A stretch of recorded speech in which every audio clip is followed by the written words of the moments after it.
Do we? It's 7 o'clock by my, Okay. who are we missing up front? You can fire one across the bow and get it where you sit down.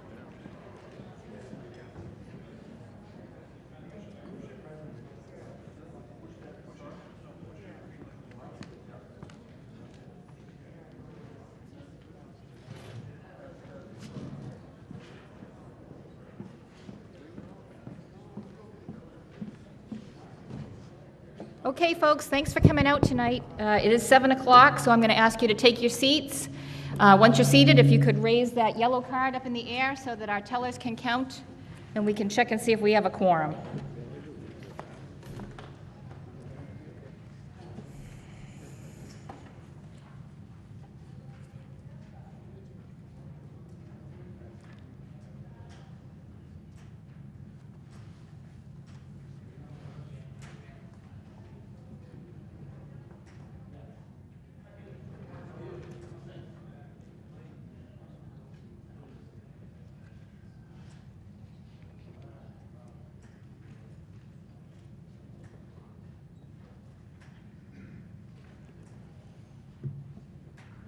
Teller to my left. Thank you. Teller to the right. Thank you.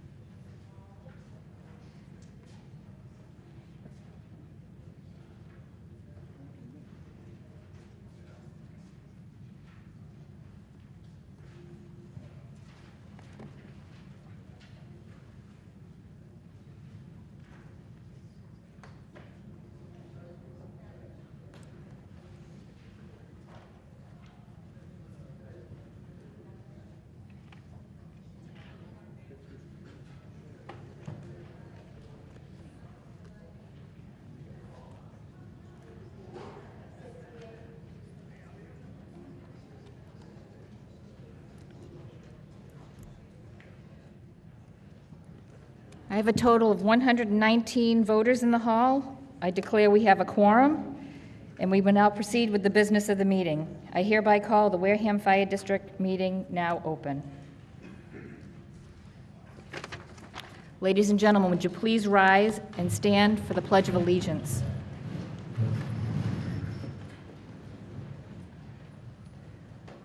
I pledge allegiance to the flag of the United States of America, and to the republic for which it stands, one nation, under God, indivisible, with liberty and justice for all.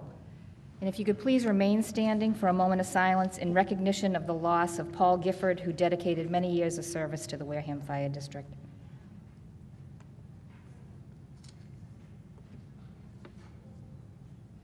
Thank you. Please be seated.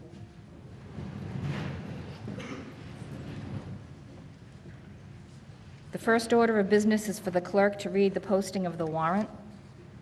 Commonwealth of Massachusetts, Plymouth County, Wareham, Massachusetts, warrant of the Wareham Fire District. To the constables of the town of Wareham, greetings. In the name of the Commonwealth of Massachusetts, you are hereby directed to notify and warn the legal voters of the Wareham Fire District, Wareham, Massachusetts, qualified to vote in fire district affairs, to meet in the Wareham High School Auditorium, Viking Drive, Wareham, Massachusetts, on Monday evening, April 9th, 2018, at 7 o'clock p.m., and to continue said meeting by adjourning until 10 a.m. Saturday, April 14th, 2018, for election of officers only to the Wareham Fire District, 2550 Cranberry Highway, Wareham, Massachusetts, to act on the following articles. Article 1. I move the clerk cast one vote for Peter Balzerini, moderator. Second. I have a second. There's a motion before the body and a second to elect Peter Balzerini as moderator for the Wareham Fire District 2018 district meeting. All those in favor? Aye. All those opposed? Article 1 passes by a unanimous vote. Mr. Balzerini, would you please step forward? Would you raise your right hand? Do you solemnly swear that you will faithfully and impartially perform the duties to which you have been elected in accordance with the bylaws of the Wareham Fire District and the general laws of the Commonwealth of Massachusetts, so help you God? I do. Are you going to open the other? You do.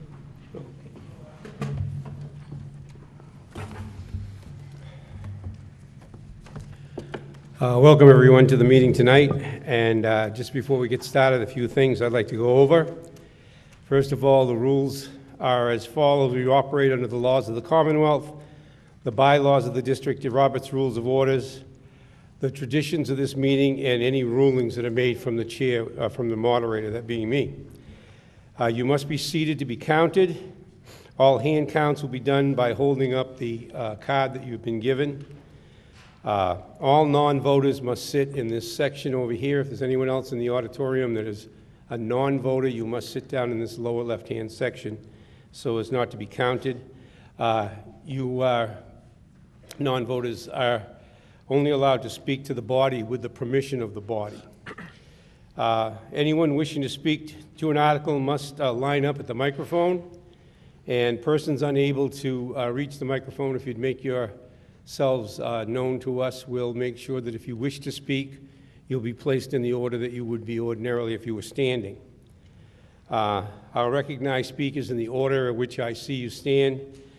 A person wishing to speak more than once will have to wait until everyone else has already had their opportunity before you're given a second chance to speak. We don't have a formal time limit at the district meeting. If you've been to the regular town meeting, you're aware of a 5-minute time limit.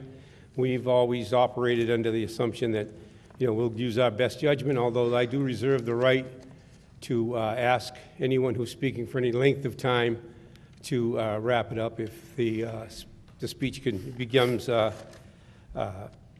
repetitive. I will ask for a voice vote on all the motions. Motions that require a majority vote, I'll use my judgment as to determine, and if I can't decide, then we'll ask for a hand count. Articles requiring a 2/3 vote, which there are several in this particular meeting, will require a hand count unless it's a unanimous or near unanimous consent of the voice vote.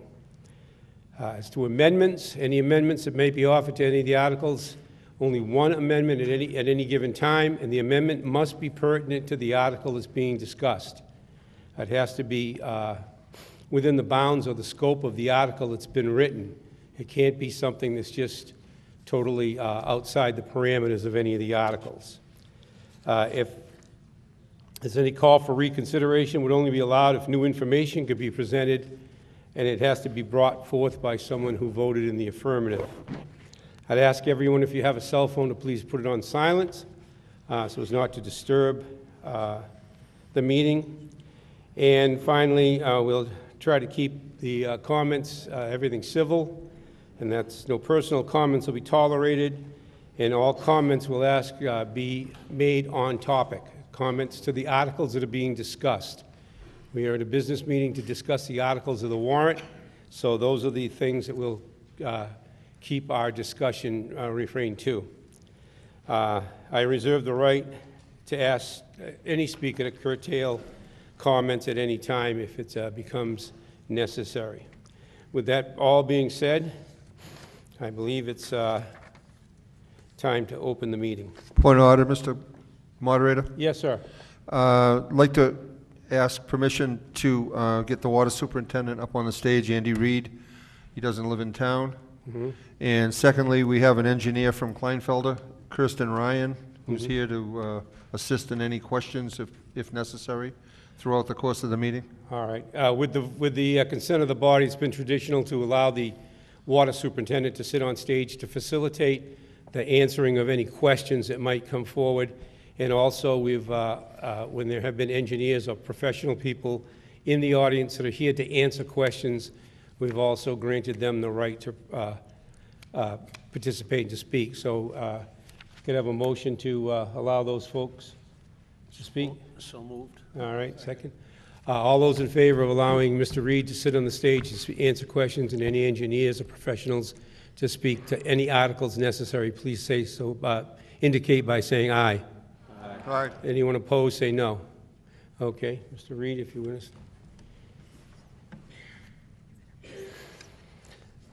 Okay. We will now recess the annual meeting to take up the business of the special district meeting. I ask that the clerk read the posting of the special district meeting warrant.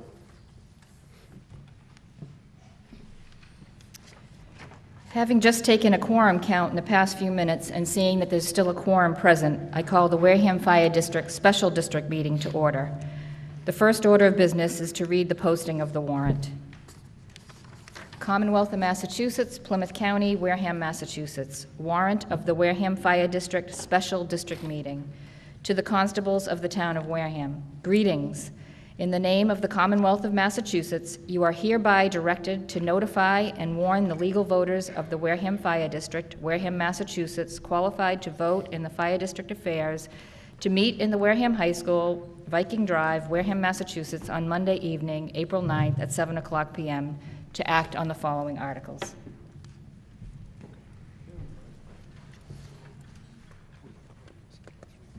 Excuse me. I move we pass over Article 1 as the moderator's already been selected. Motion's made and been seconded. Any discussion? All those in favor signify by saying aye. Aye. All those opposed, say no. Article 2, please. I move the district vote to transfer from available funds known as water surplus a sum of $40,000 to fund a lump sum settlement ordered by judgment on September 8, 2017, in resolution of a Department of Industrial Accidents claim against the district. Motion's been made. Do I hear a second? Second. Motion's been made and seconded. Is there any discussion on this article? Yes, sir. When you come to the microphone, please identify yourself, please. Thank you, Mr. Moderator. Bill Heaney, Precinct 1. I just have two questions. In the water surplus account, how much is in the water surplus account? Someone to answer the question, the amount of money in the water surplus account. $1,753,737.34. Okay. And one other question, how much was in there after the articles in the a year ago's meeting was applied? $970,750. Thank you. Anyone else to speak to the article? Seeing no one else rise, we'll vote. All those in favor of accepting Article 2, and the motion is read and as appears on the board, please signify by saying aye. Aye. All those opposed, say no. It is unanimous. Article 3. I move the district vote to transfer from available funds known as water surplus the sum of $95,000 to fund unforeseen FY18 curb-to-curb paving costs required by the town of Wareham. Hear a second? Second. Motion's been made and seconded. Anyone wish to speak to this article? Yes. Thank you, Mr. Moderator. Jane Donahue. I'm just curious as how we transfer from water surplus $95,000 for paving costs and how that could be an unforeseen cost. Thank you. To answer the question? I guess I'll jump in here. Is it working now? Yep. So we had a project where we were changing over service lines on Great Neck Road, and the short story is municipal maintenance started to enforce their curb-to-curb paving, which historically we hadn't been doing. So based on that, we tried to oblige, and the intention was to cover this last year, but just through some miscommunication between Wendy and myself, it didn't get in last year's budget. So that's why we're trying to do it now in special meeting. Thank you. Are there any other questions on Article 3? Seeing no one, will ask for a vote. All those in favor of Article 3 as read and as it appears on the board, please signify by saying aye. Aye. All those opposed say no. It's unanimous. Article 4. I move that the district vote to transfer a sum of $50,000 from available funds known as free cash to fund a contractual liabilities account. Motion's been made and seconded. Is there any discussion on Article 4? Seeing no one, I'll call for a vote. Oh, excuse me, I see someone. Yes. Thank you. I'm sorry, Jane Donahue, but I find these to be rather vague. So if we're setting up a contractual liabilities account, is there a specific reason why we're doing this, or is it just because we think we need one in the future? Thank you. To answer the question? What this account is used for is if we have unexpected retirements and we're able to fund outgoing costs without impacting the current year's budget and payroll, it allows us to budget those numbers a little closer and not have to guess at somebody's retirement and the costs associated with that, with someone leaving and a new person coming in.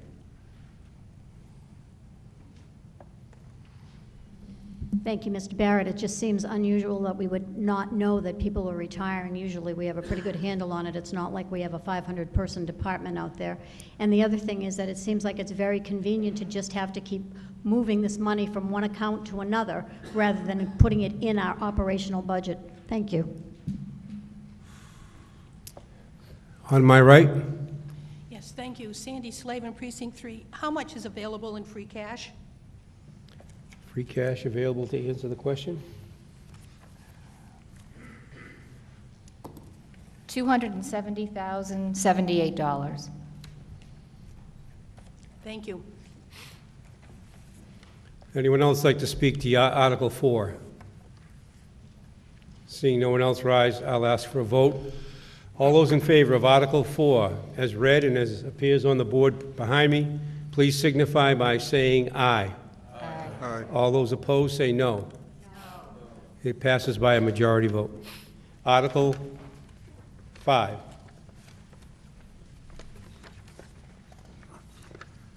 I move the district vote to transfer the sum of $6,061 from the FY18 Fire Department clerical salaries budget line to the FY18 Career Officers Salary budget line.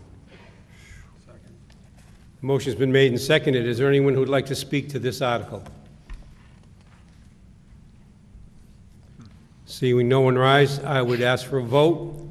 All those in favor of Article 5 as read and as it appears on the screen, please signify by saying aye. Aye. All those opposed say no. It's unanimous. I will now accept a motion to adjourn the special district meeting. So moved. So moved. Second. All right. All those in favor say aye. Aye. All those opposed? No. I now call the annual district meeting back to order. Article 2 of the annual district meeting. I move that the district vote to accept the reports of the Water Commissioners, Board of Engineers, Prudential Committee, and all other officers and committees, and accept the same as printed in the annual report for fiscal year ending June 30th, 2017. That any and all reports be accepted as submitted at this meeting. A motion has been made and seconded. Anyone like to speak to this article?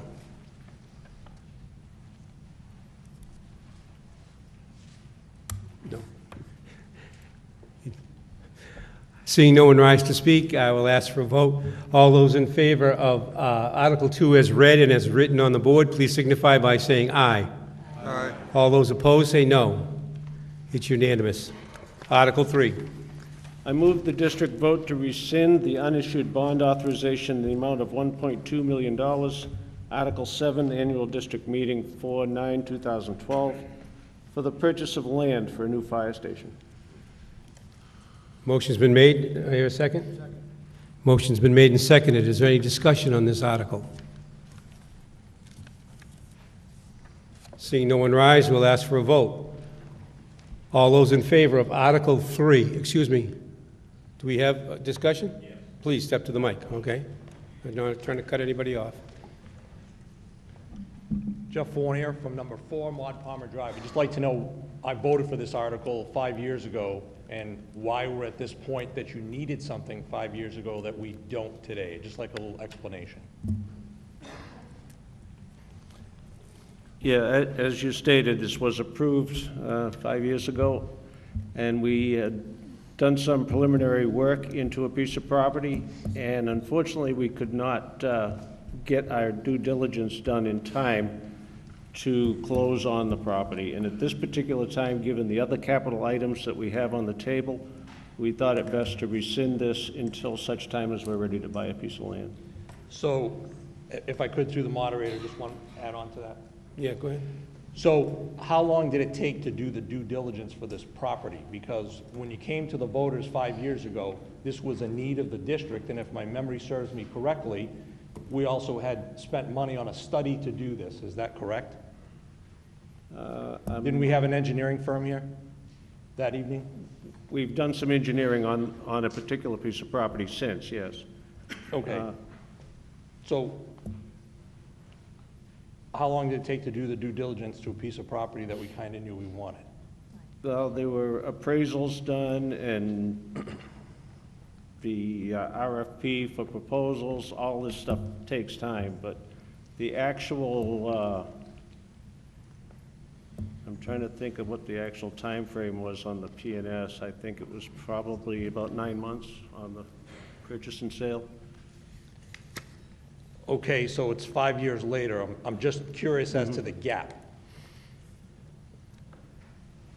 Part of it had to do with retirements and those issues, but things do take a long time. Okay, maybe I'm not asking the question the right way. So if you needed this, and the district needed it, which I agree that they do, it just seems odd to me that in a lifetime of historically low interest rates that none of us will ever see again, that we had a project of this size, and it seems that you came to us with a need, and it was approved, and we didn't do anything with it. And that just distresses me, because if you tell me you need something, I expect that you're gonna do something with it. That's all. Listen, I don't want to spend any more money any more here than anybody else. It just baffles me how 5 years later you come up to this point. And you really haven't answered my question, in my opinion, but I'll leave it at that. Well, just to clarify, some of the things that did delay it, there were some conditions placed on the property that we didn't find acceptable, so we had to negotiate that. You know, there were a number of things that dragged it out. When we suggested this 5 years ago, I don't think it was the intent of anybody to be under construction at this point. We were looking at something for the future. Right now, we feel having this ability to borrow would change our standing in the bond market, and we think it would be more beneficial to waive this for the time being. And I don't disagree with that. I think that's absolutely fine. I just, if you needed a fire station 5 years ago, where is the need today? That's really the bigger issue to me.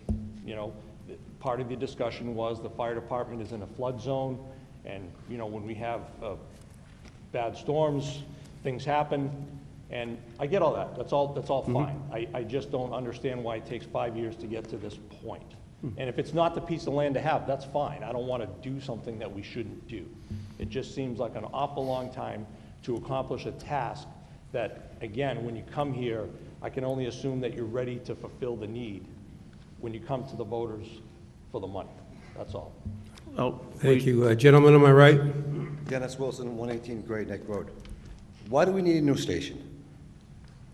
I didn't get that. Question, why do we, to answer the question anyway?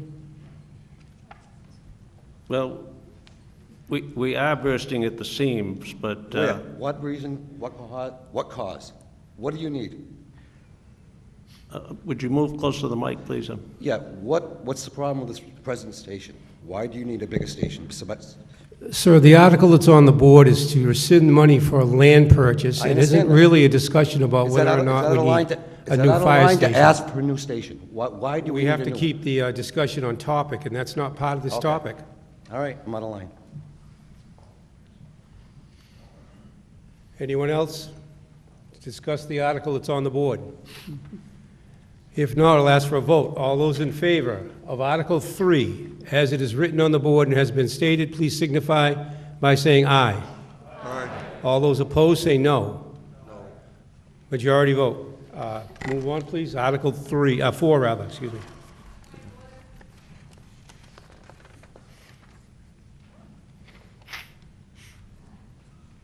Point of order.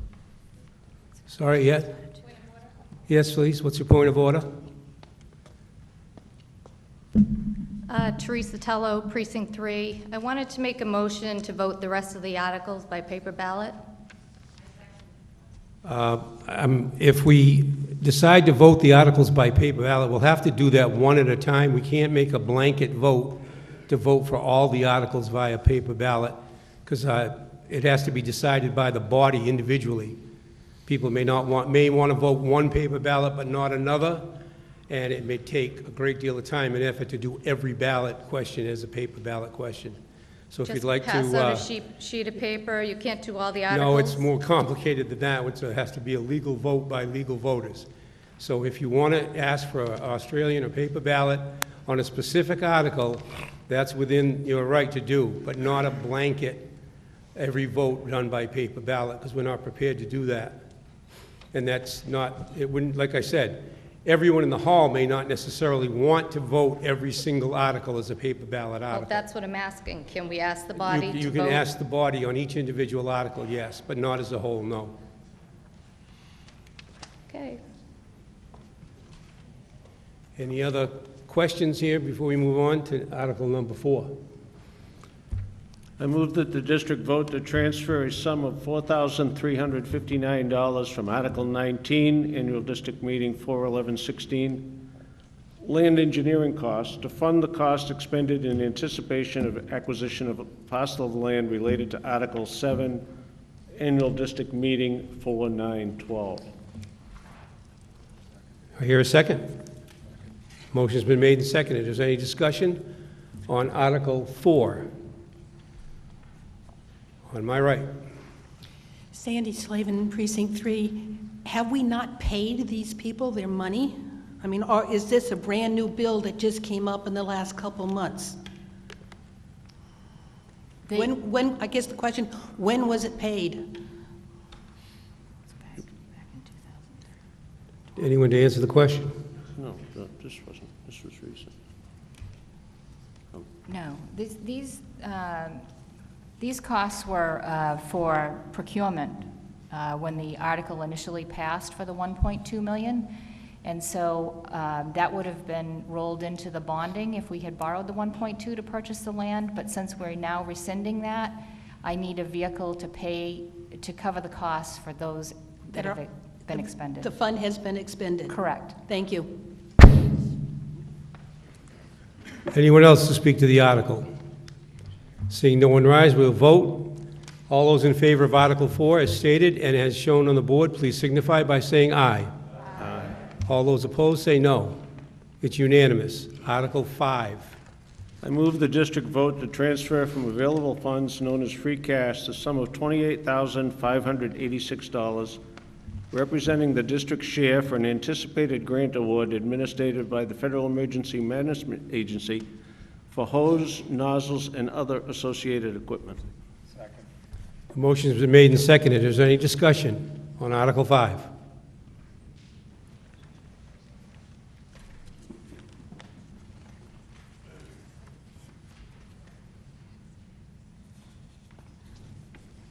Gentleman on my left. David Hurd, Precinct 3. And I would request that someone on the board provide a description or a detailed explanation of each of these articles that are coming up.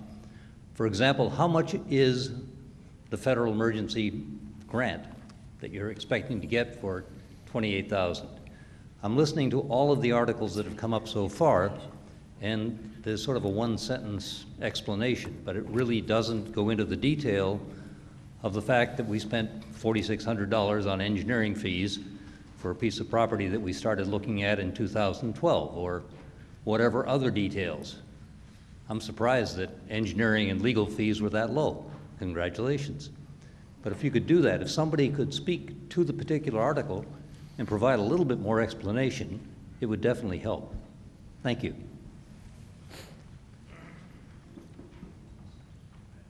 Anyone wish to speak to that? On this particular article, in the explanation, the grant amount is $285,861, and this represents our share of that specific grant. I will add that, just as a point of information for the audience, that if you picked up the detailed book of articles at the desk on the way in, under each article there is an explanation. It may be brief to your liking, but there is an explanation that does have a little bit more detail. So if you just follow along in the booklet and read underneath what it says as far as explanation, that may be of assistance for you. Lady on the right, please. Sandy Slavin, Precinct 3. Is there any way in these articles that we can state where the money is coming from? I heard free cash, but I've never seen it in writing. I guess I'm used to what happens at the town meeting where the motion comes along and it says exactly where the funds are coming from. Is there any way to include it in these articles as opposed to raise and appropriate from available funds? That's awful wishy, and I was thinking for something more specific so everybody agrees we're voting on where the money is coming from. Thank you. Anyone wish to comment? It is in the motion, but I think what you're asking for is a suggestion as to have it in the article itself. I'm sorry, I didn't see the motion on the screen before. Oh.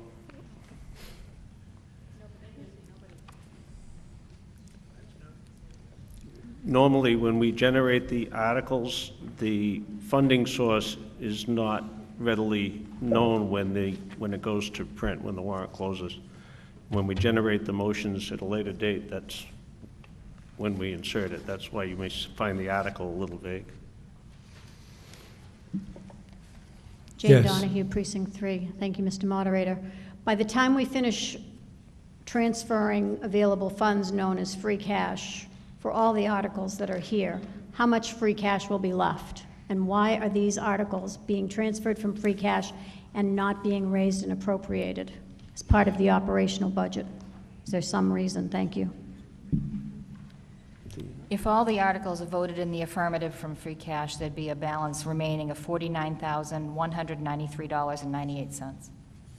And free cash has already been raised and appropriated, and to take it from you again, I don't think would be...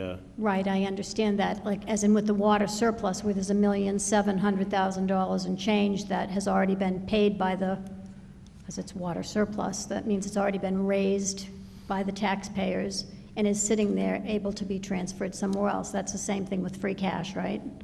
So this is like the extra money that was not used for anything, correct? So now we're going to use it for something. It's basically unexpended funds from the previous year. Right, so as you said, it was raised and appropriated from us already, and now we're spending it. Thank Correct. you.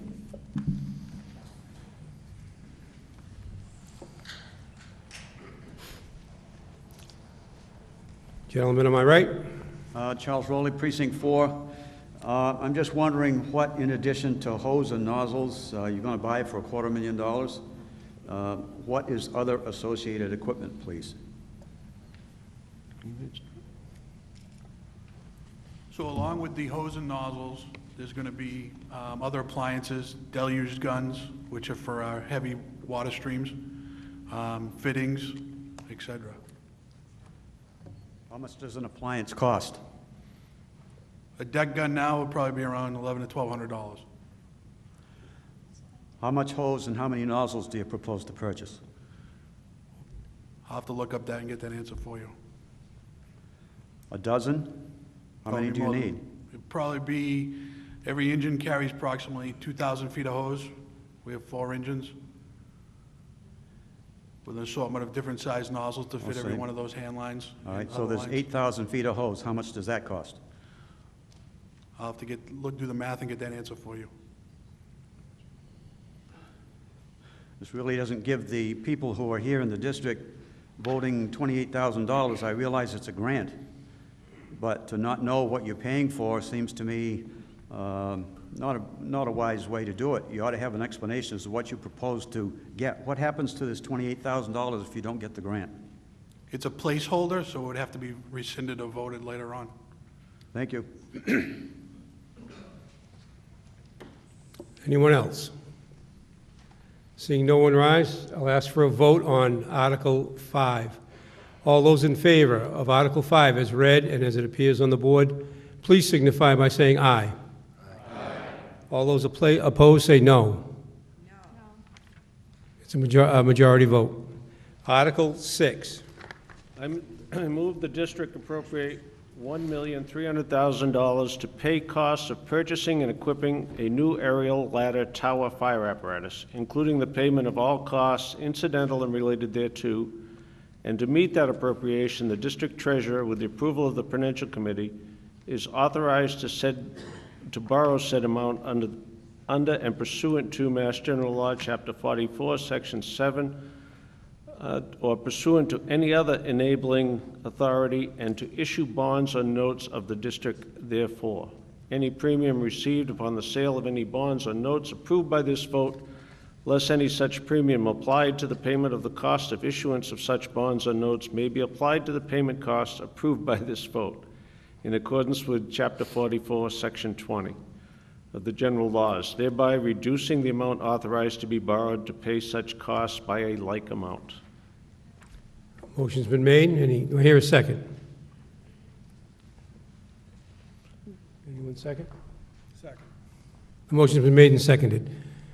Any discussion? Yes, sir. Dennis Wilson, 118 Gray Neck Road. Why do we need this truck? Let's see. The existing truck is a 1985 that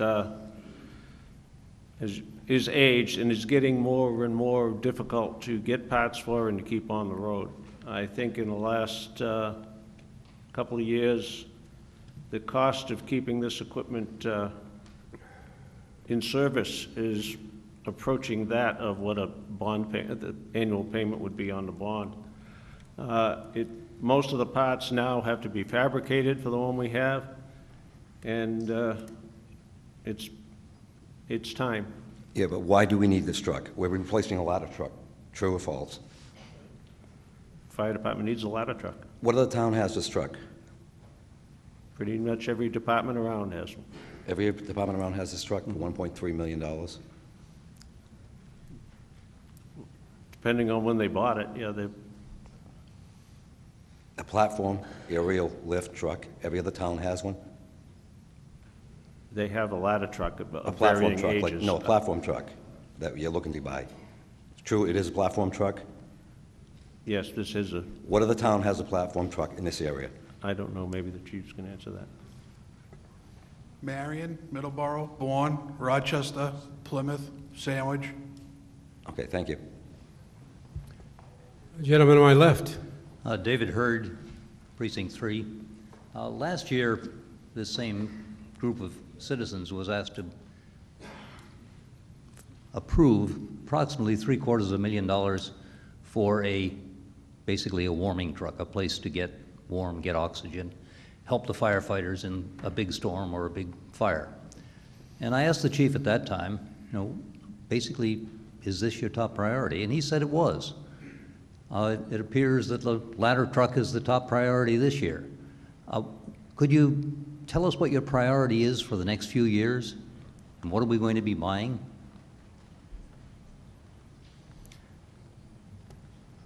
That discussion is being done with the Prudential Committee right now. So we're in the process of coming up with that plan as we speak. There is a capital plan in place. I can only do is present it to them to see if they would like to go move forward on it. So each year, you're not giving the taxpayers and the voters any idea of what's coming in the future? Or is it that you haven't made up your mind yet? There must be a priority on your capital list. What we had hoped, and we were doing was replacing trucks as the note for the previous truck was paid off. Unfortunately, due to some deficiencies in our older equipment, we may have to speed that process up. We're trying to pay as you go, so to speak. So you had a 30-year note on this, and you're just paying it off? No, other trucks in our fleet. We had just paid off the duty engine, which is the one you probably see every day, and our hope was to buy either the rescue truck or whatever the department said they needed the most, and when that was paid off, buy the next piece of equipment. Unfortunately, because of deficiencies in some of our rolling fleet, we've had to speed that up a little. As you can tell, where the rescue truck is yet to be borrowed, and we're looking at a ladder truck now. We're just trying to stay ahead of these pieces of equipment before they start failing and come out of service. No, it's very important for life safety, I understand that. But it's just confusing to someone who's not a fireman and doesn't understand everything that you need to do when you come here and your priority seems to be changing all the time. And it's expensive. Okay, thank you. On my right, please. Andrea Smith, Precinct 5. Close enough to the microphone? Yeah, I can hear you. That's good. Have you selected a specific truck that you wish to purchase, or have you narrowed the trucks that you would like to consider down to a few? We've looked at a couple different options. The committee has to come together to make the final decisions on the particulars of the vehicle. But we do know that we want it to be a platform-style aerial ladder. Do you plan to garage the new truck? Yes, ma'am. Do you currently have sufficient space inside a building to garage the new truck? When we build the truck can be made to fit into our existing quarters. That didn't work with Onset, and it didn't work with Marion, who had their truck delivered and then found out it didn't fit. Marion's truck was bought used, ma'am. It doesn't matter. I'm asking about the truck and whether it's going to be garaged. And if you do not know specifically which truck you want to purchase yet, then you don't really know the measurements of the truck. When we go to build this piece of apparatus, we can put specifics on what we need and what we want the manufacturers to build it to.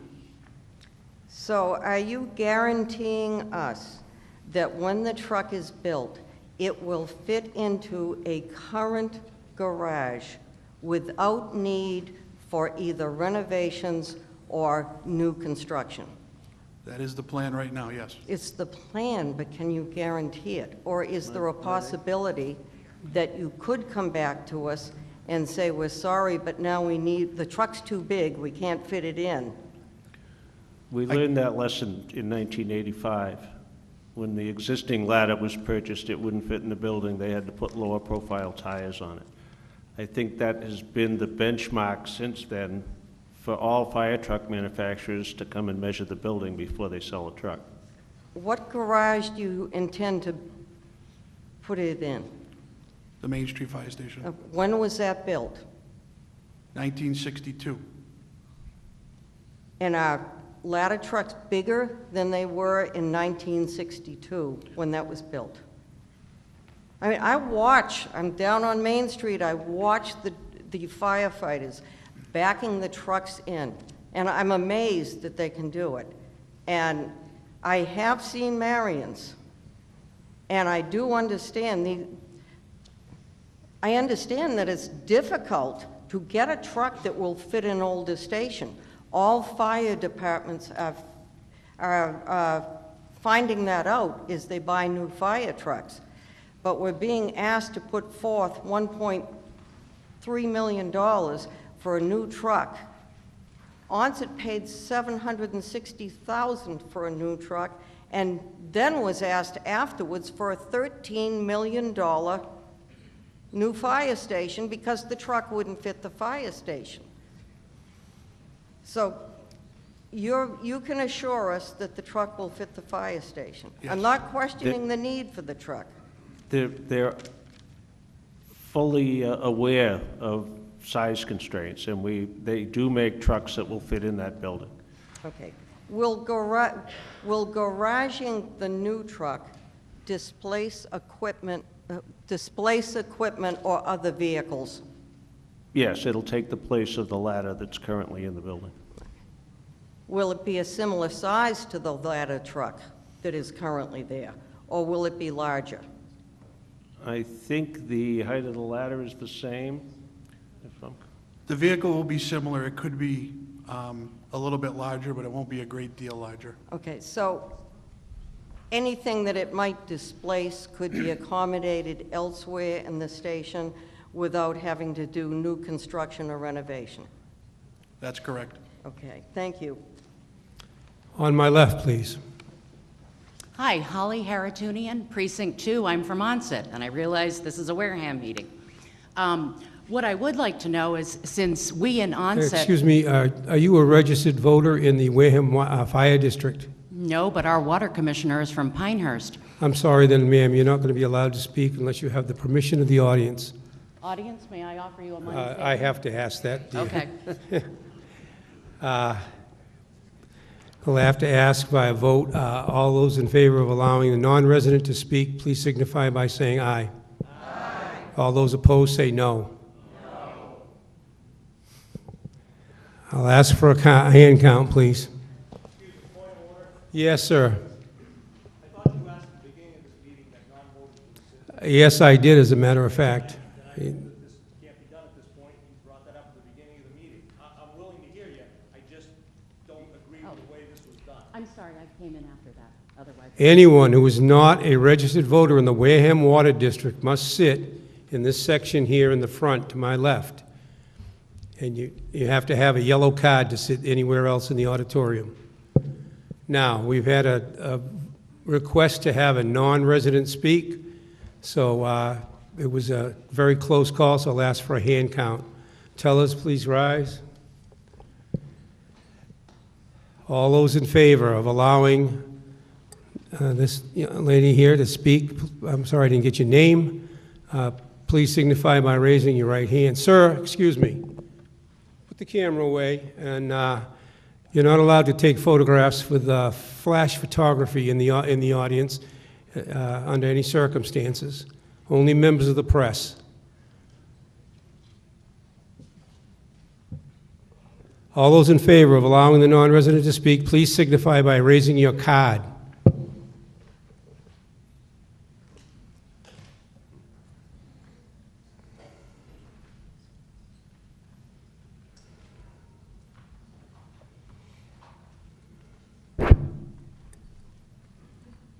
I've got 12. Pardon? On my left? 12. I'm sorry, I can't hear you. Speak into the microphone, please. I've got 12. 12. How many? 12. Still couldn't hear. In the center? Oh, he's still counting? Okay. On the right? 9.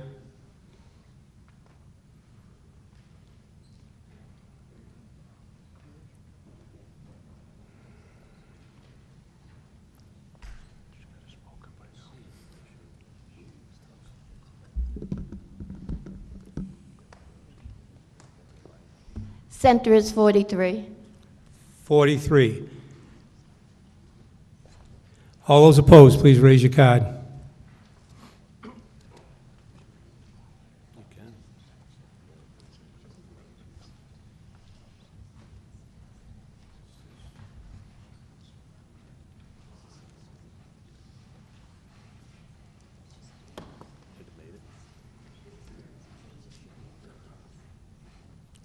On my left? 14. Please speak into the microphone. 14. 14, thank you. On the right? 11, okay.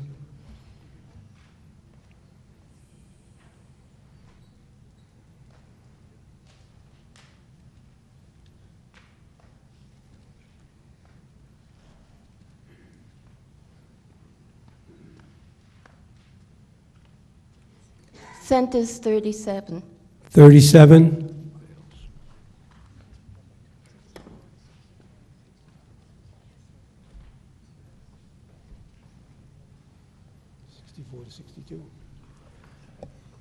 The vote is 64 in the affirmative, 62 in the negative. All right, you're allowed to speak. Go ahead. I forgot what I was going to say. Thank you.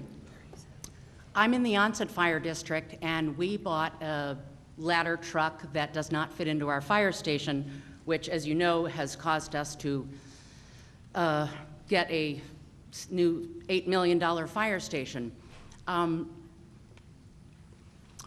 Would the Wareham Fire District, A, be interested in buying our truck that we can't fit, or B, is there a reason why, since we are one town, we couldn't share our giant ladder truck and therefore save the Wareham Fire District voters $1.3 million? Thank you.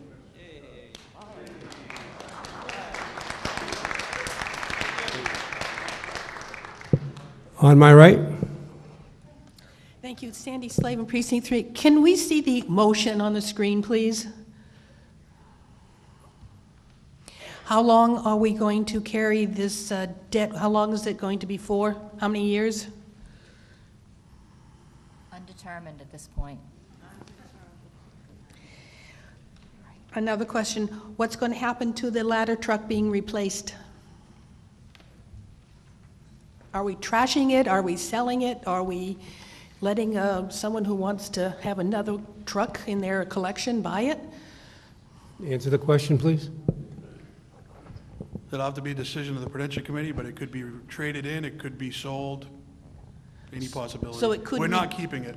We could reduce the cost of the 1.3 million? Yes. Thank you. Gentleman on my left. Thank you, Mr. Moderator. Bill Heaney, Precinct 1. To follow up on a previous speaker's comments about last year, we approved an article for $65,000 to repair the current ladder truck. Has that money been spent?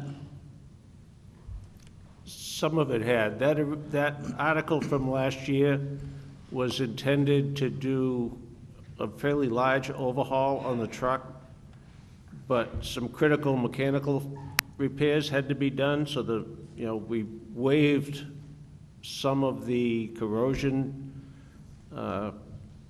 plans, anti-corrosion plans for the truck in order to keep the truck in service and safe.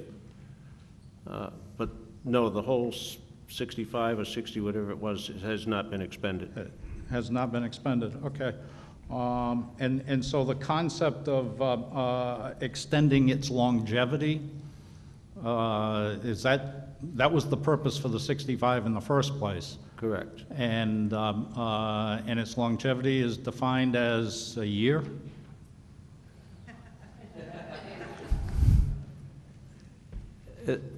As I said, to keep it safe and serviceable, we expended funds on that rather than cosmetic and items that weren't immediately necessary. So last year's article wasn't necessary? I'm sorry? No, never mind. I won't go there.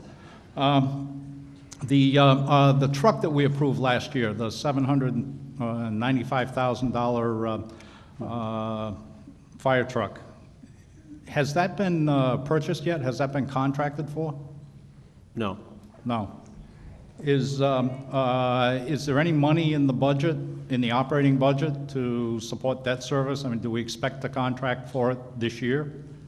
Or, excuse me, fiscal 19? Is there money in the budget to do that? In this proposed budget before you, there is, yes. How much is that?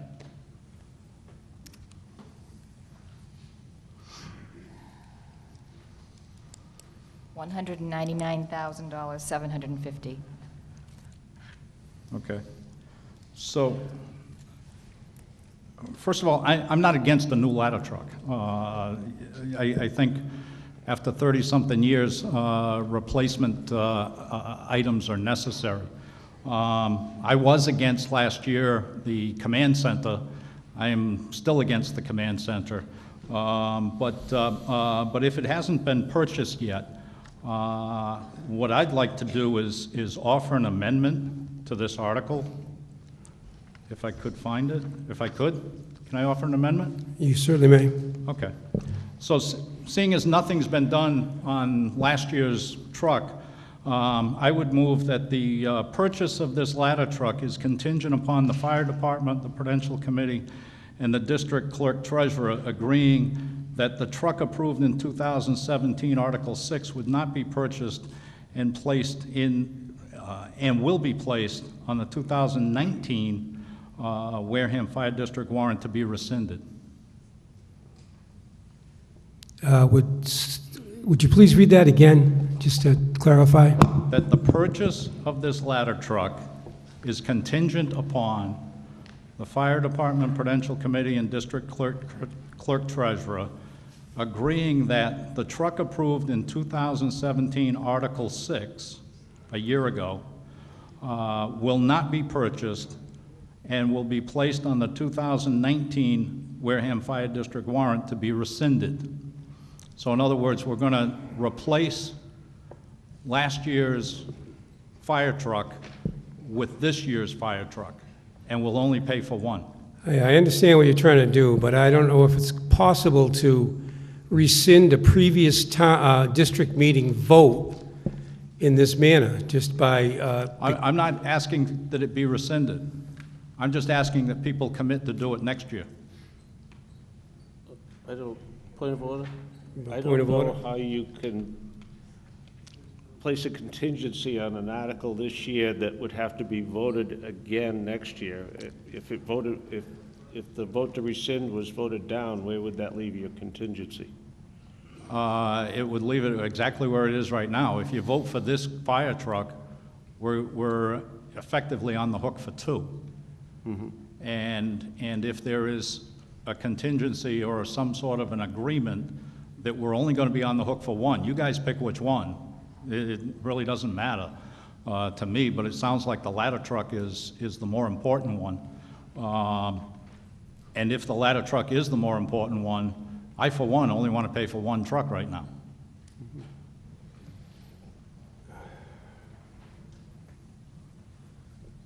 And if there's another way of ensuring that we're only going to pay for one truck, I'm all for it. If they rescind the money in the budget, would that do the same thing?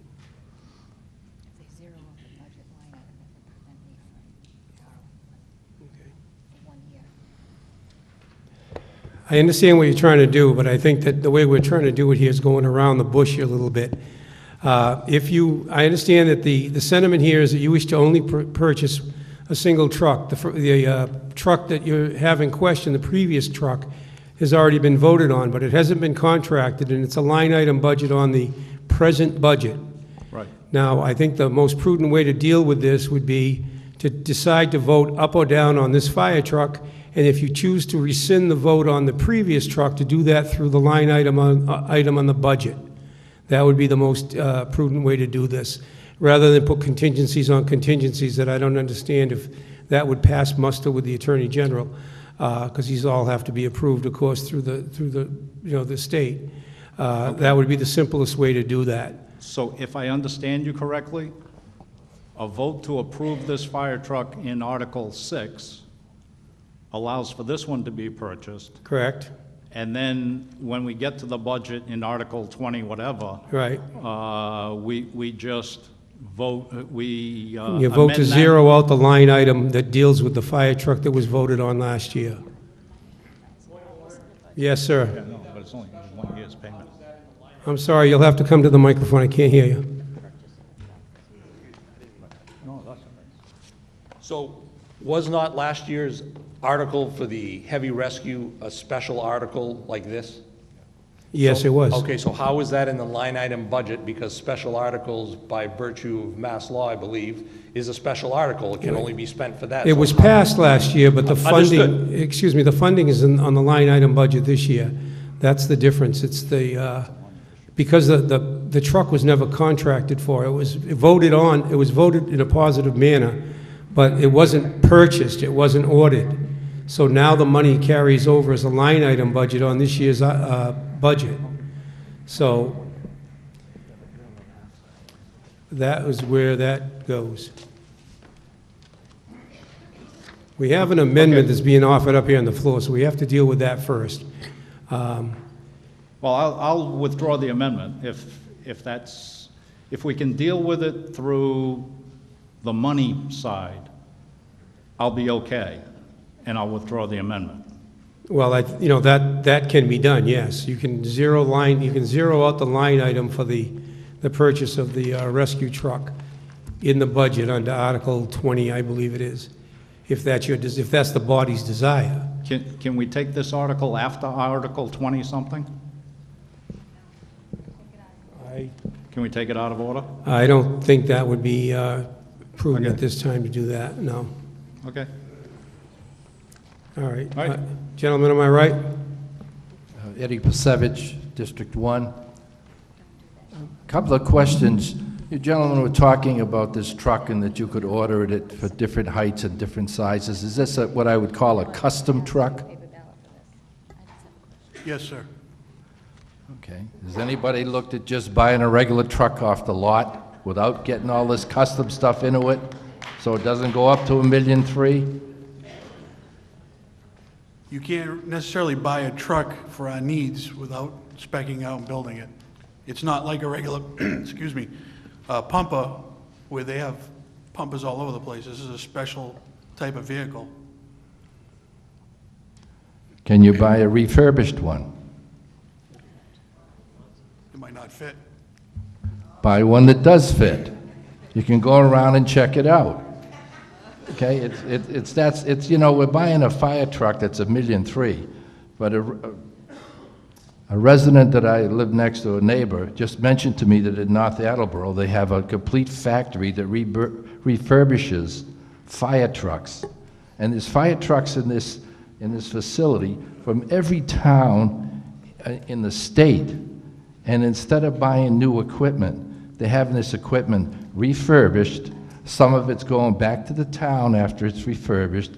Others are being refurbished and sold. Now, to me, it seems like an awful lot of money for one truck, and I'm looking at ways to save that money. Whether you can get one new off the market without customizing it, whether you can get a refurbished one or a used one, as you said, but there's different ways to approach this and spending that kind of money. The previous gentleman had said between the truck last year and this truck, we spent over $2 million on two pieces of equipment. $2 million on two pieces of equipment. That's outrageous. On my left. Hi, Teresa Tello, Precinct 3. As a previous speaker mentioned, we have 2 fire districts that operate within the same town. Can you tell me statistically, number one, do they help each other out if there's a fire? I'm pretty sure Bourne, Marion, Rochester, whoever comes to help out if there's a big fire. I don't know why Onset wouldn't. Can you tell me statistically how many times there's been a fire that they both need the ladder truck at the same time, if ever? To answer the question? So you're asking if Wareham and Onset have fires at exactly the same time? Yeah, that they need a ladder truck. Has it ever happened? I'm just curious. Without looking into historical data, I can't give you that answer right now.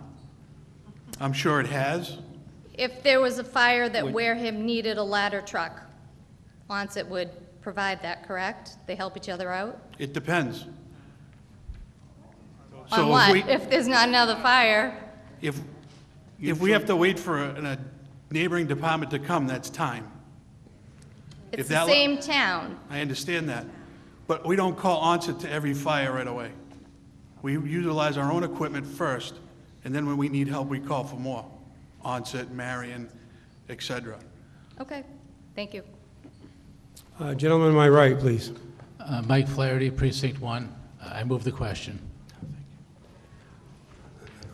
All right, all those in favor of moving the question signify by saying aye. Aye. All those opposed say no. No.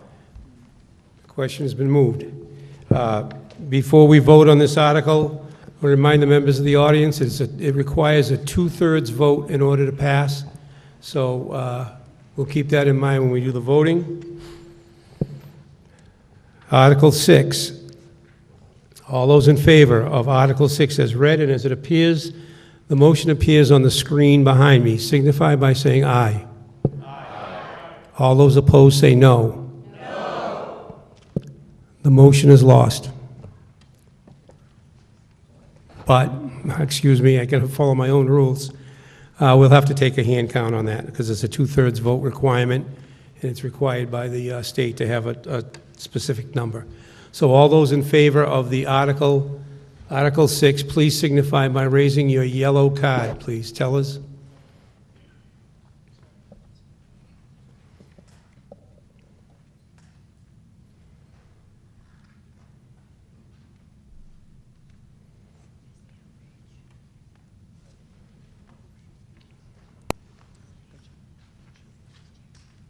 I have 25. 25.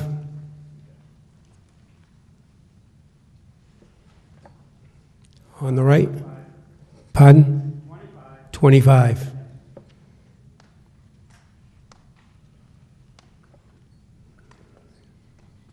In the center, 37.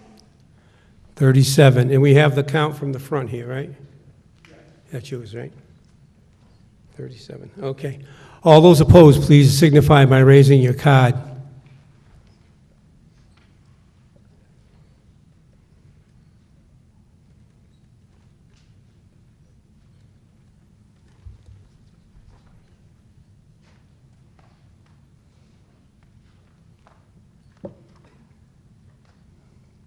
I have 10. 10. On the right? 8.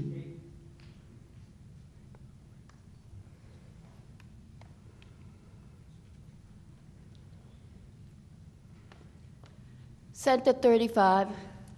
35.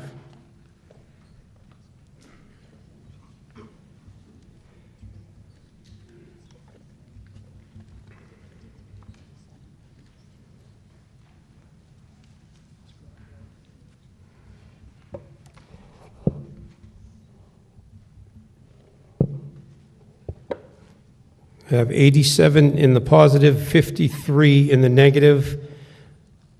The vote is lost.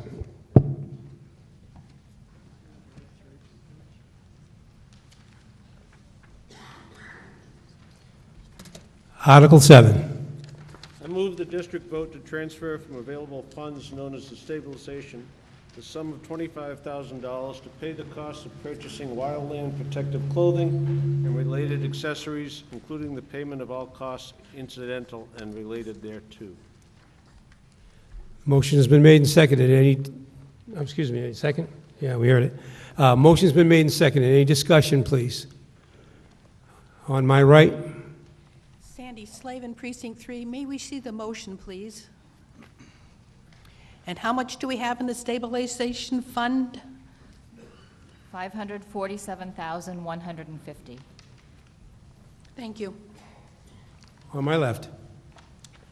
Thank you, Mr. Moderator. Bill Heaney, Precinct 1. If we have $547,000 in the stabilization fund, there are 4 articles, this being the first of 4 articles, that will be coming out of the stabilization fund if they all receive the requisite 2/3 majority. The concern that I have over the funds coming out of the stabilization fund is that a stabilization fund by definition is to stabilize the tax rate. It's not to be used for equipment or operating purposes.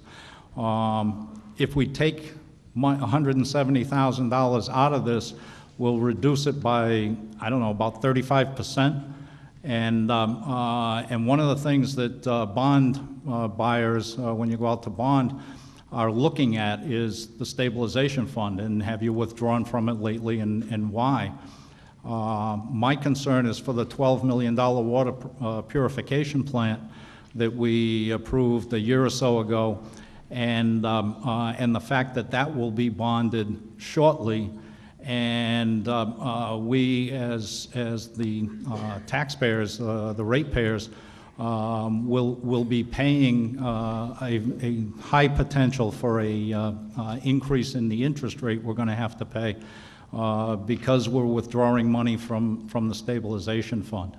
So I'm against any of the articles that use the stabilization fund as a funding source, not for the purpose of the article, but for the source of funds.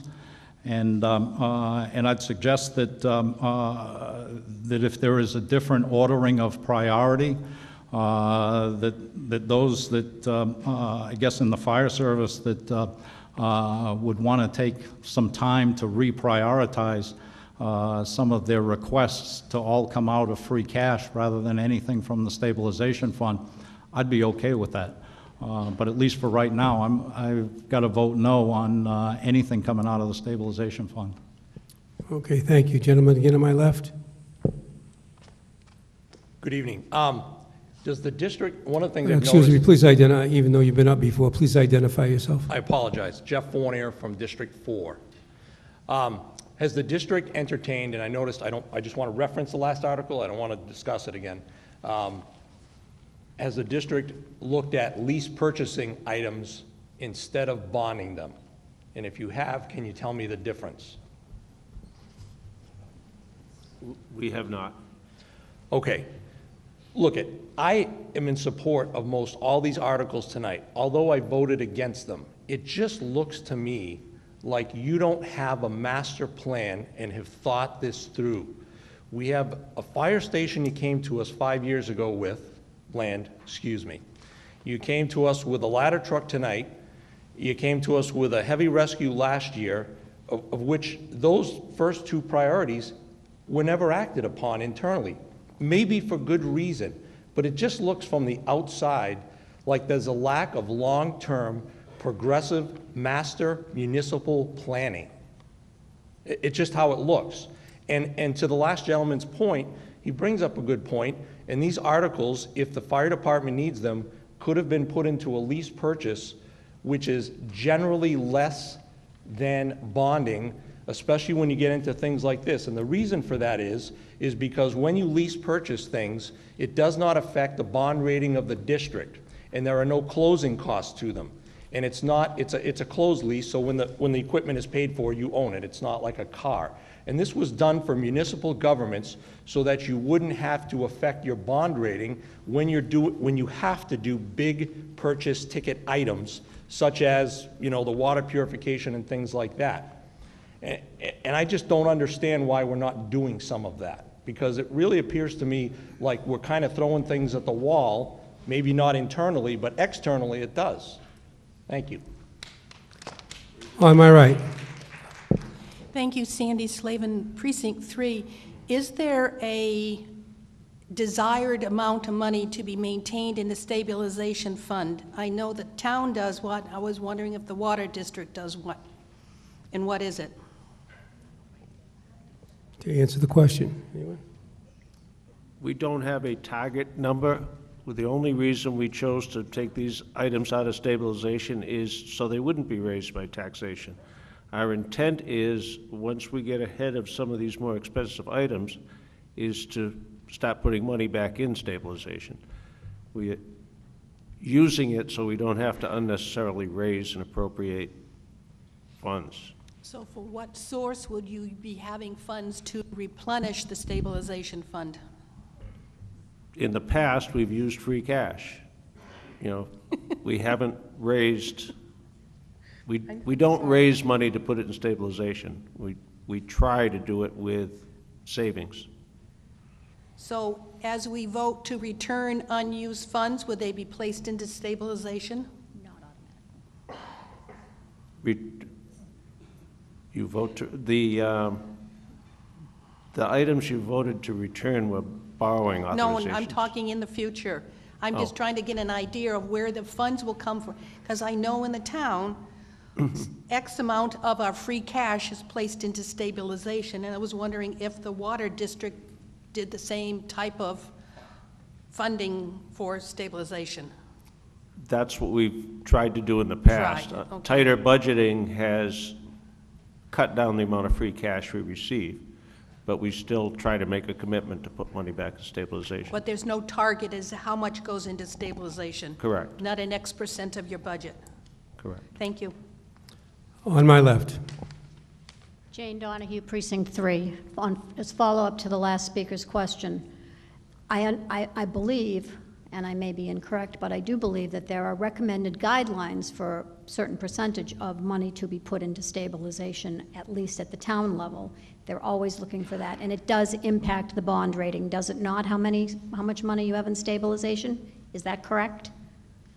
It is looked at, yes. So Mr. Heaney is correct in saying that if you take your stabilization fund down, that it's going to impact the bonding interest rates that we'll get, or the rating, AAA, AA, F, whatever happens, correct?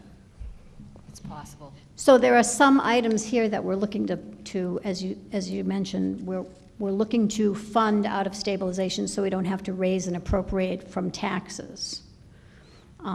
We're already, and that you're trying to be prudent with what you're doing for raising and appropriating, but what I read in the newspaper says that our operating budget is up by 16%.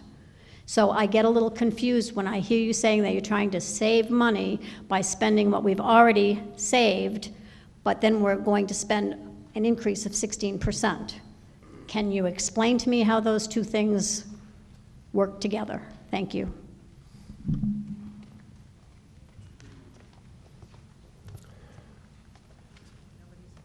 Gentleman on my left. Yeah, District 3, I'm not familiar with the term wildland protective Excuse me, clothing. sir, would you please identify yourself? Yeah, Don Jepson. Okay. Okay.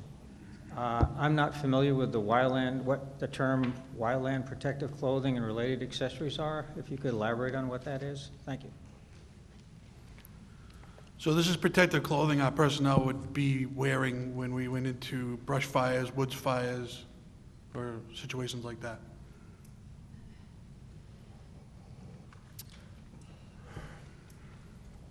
Yes. Jane Donahue, I'm assuming that nobody wanted to answer my question because I didn't get an answer, Mr. Moderator, and you didn't ask somebody if they were going to answer the question. Well, I saw no one volunteer, I'm sorry, but I guess Thank you. that'd be the case.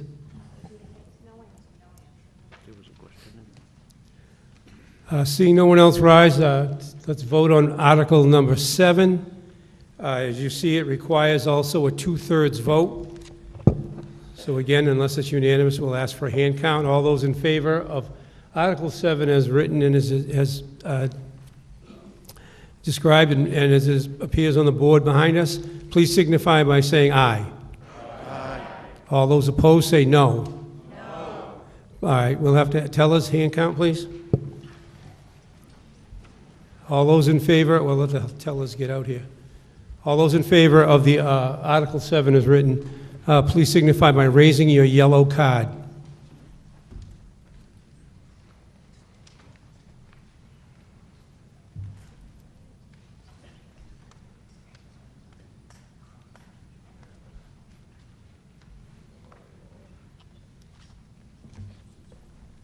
$24.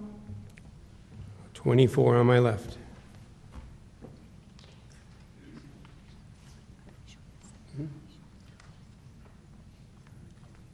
Okay.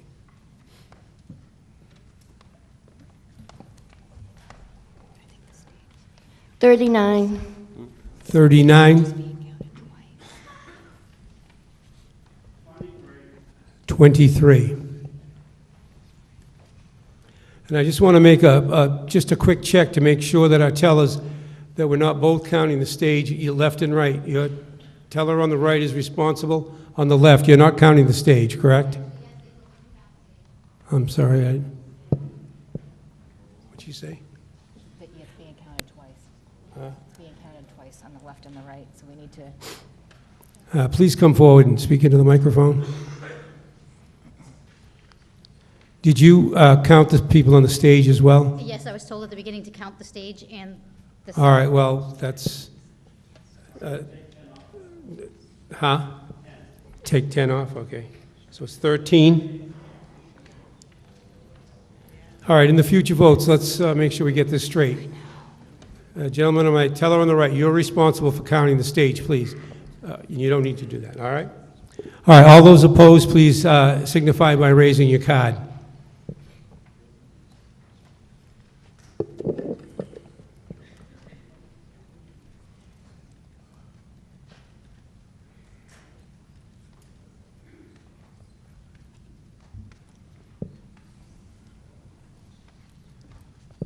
Nine. 9. Yeah, 4.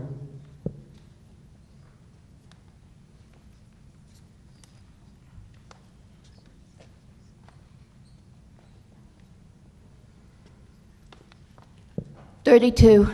32.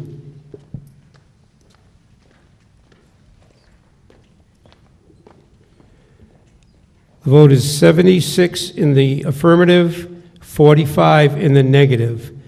The article is lost. Point of order. Yes?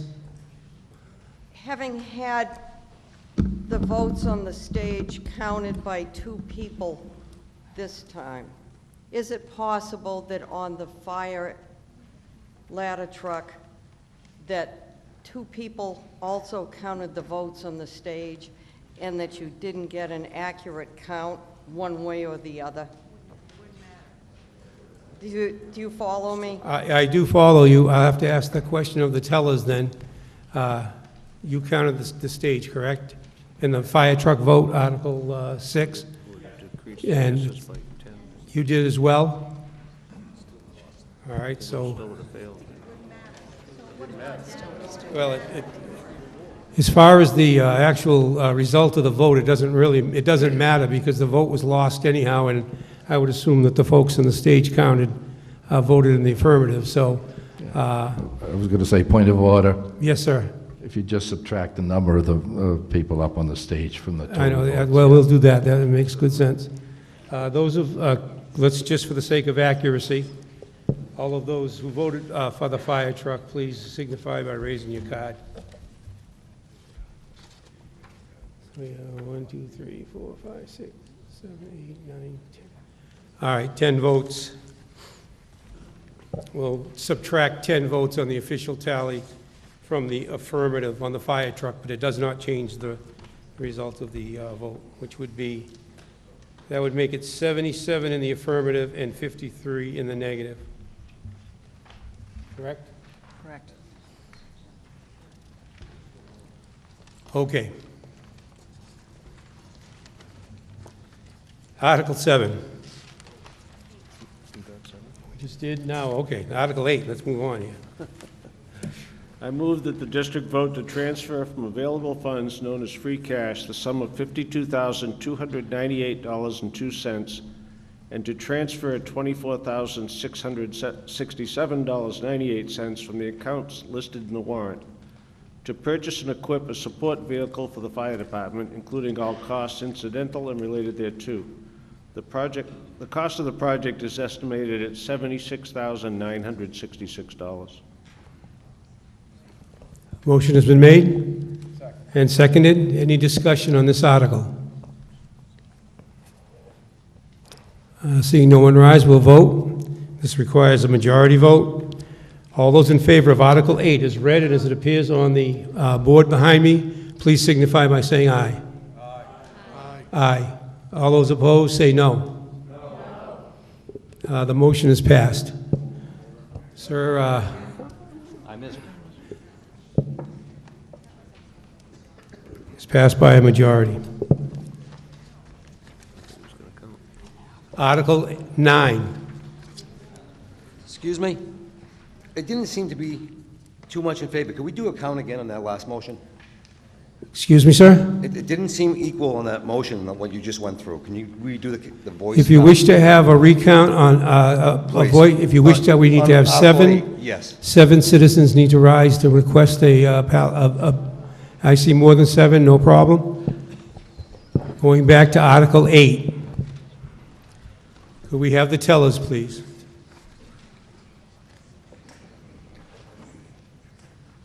All those in favor of Article 8, as was read, excuse me, do you wish to say something, sir? I'd ask you to be a little quicker, because... Yes, Mr. Moderator. Yes, sir. David Hurd, Precinct 3. Could you explain what you're buying, please? A support vehicle. Well, explain what we're buying. What are we actually buying? Yes, sir. To answer the question. On this,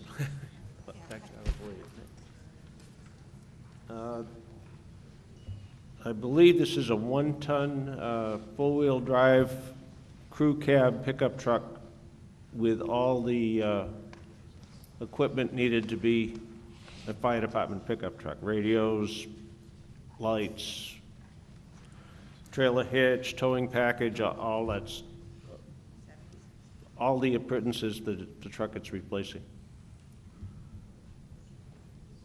Okay. Yes, ma'am, to speak? Nadia Mellon, Precinct 1. Do you have a garage space that you're storing this vehicle in? Sorry. Is there a garage to store this vehicle in? Or is it being kept Yes. outside? Inside? It's usually at Station 1, Main Okay, Street. so it's replacing a vehicle that's currently garaged? Yes, there is a, So what happens to the vehicle that it's replacing? it would be traded in. Okay, thank you. If there are no more discussion, let's vote on this, please, with the card. All those in favor of Article 8 as read and as it appears on the board, please signify by raising your yellow card.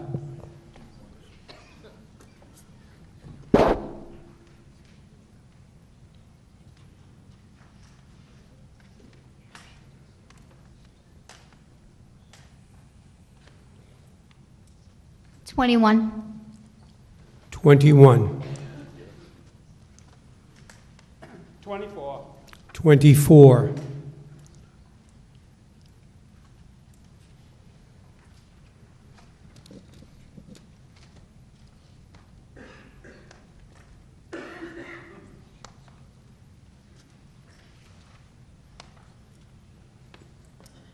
44. 44. All those opposed, please signify by raising your yellow card.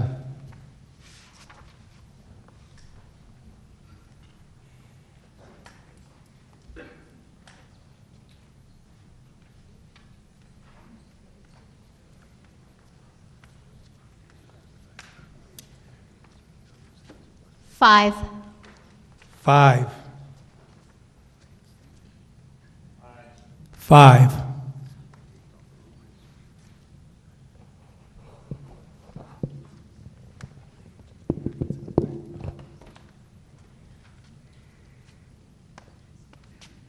31. 31.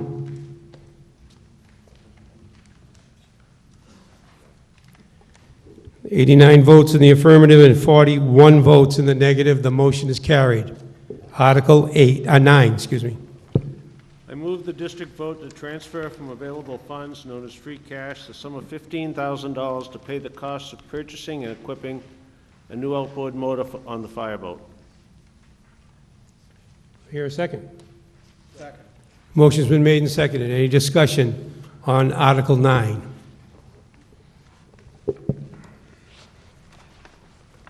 David Hurd again. How many fireboats do you have? And this is a Boston Whaler you're putting this engine on. Could you tell us what the engine is? How many fireboats do you have and where are they located? We have 3 boats. One of them's located in the marina at Zecco's. The other one is at Station 1, and the smallest of them are underneath the headquarters office.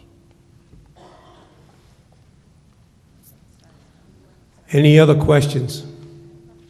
The existing, the boat that this is going on is the one that's generally garaged at headquarters station. It currently has, I believe, 100 horsepower 1993 outboard on it. And it is a Boston Whaler. I think it's 19 feet? It's 20 feet. Okay, without any further discussion, we shall vote. All those in favor of Article 9 as read and as it appears on the board behind me, please signify by saying aye. Aye. All those opposed say no. The vote is passed unanimous. Article 10. I move that the district vote to transfer from available funds known as stabilization the sum of $30,000 to replace the hydraulic vehicle lifts for conducting vehicle repairs, including the payment of all costs incidental and related thereto. Second? Second. Motion's been made and seconded. Any discussion?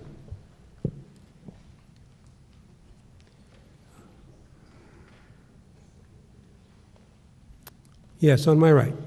Thank you. Sandy Slavin, Precinct 3. Where are these repairs taking place? The repair facilities at the water department. And so this will be paid for the fire department as opposed to the water department? Because they have their own lifts, we don't use them? These lifts are to lift the fire trucks. The water department doesn't have the vehicle size that we do for these lifts.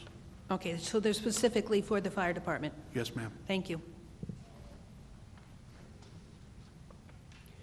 Seeing no one else rise, we'll ask for a vote. Again, this is a vote that requires two-thirds majority. So all those in favor of Article 10 as read and as it appears on the board, please signify by saying aye. Aye. All those opposed say no.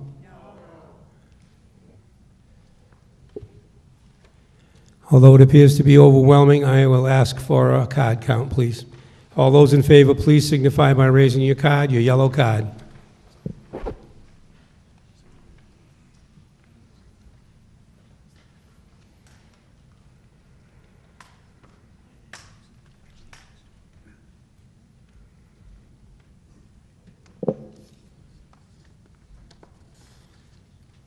$25.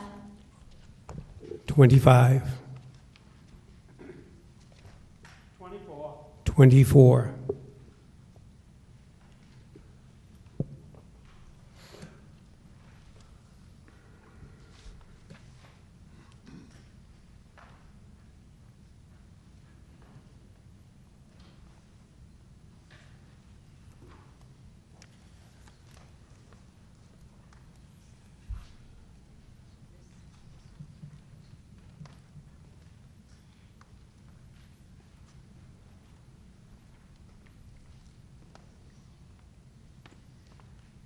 60.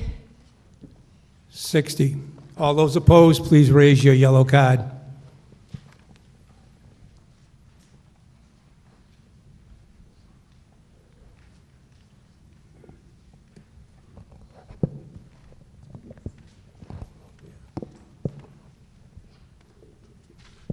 Two. Excuse me? Is it? 2. 2. 0.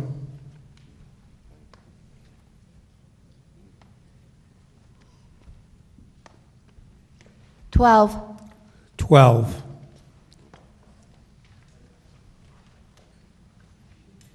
With 109 in the affirmative and 14 in the negative, the motion carries. Article 11.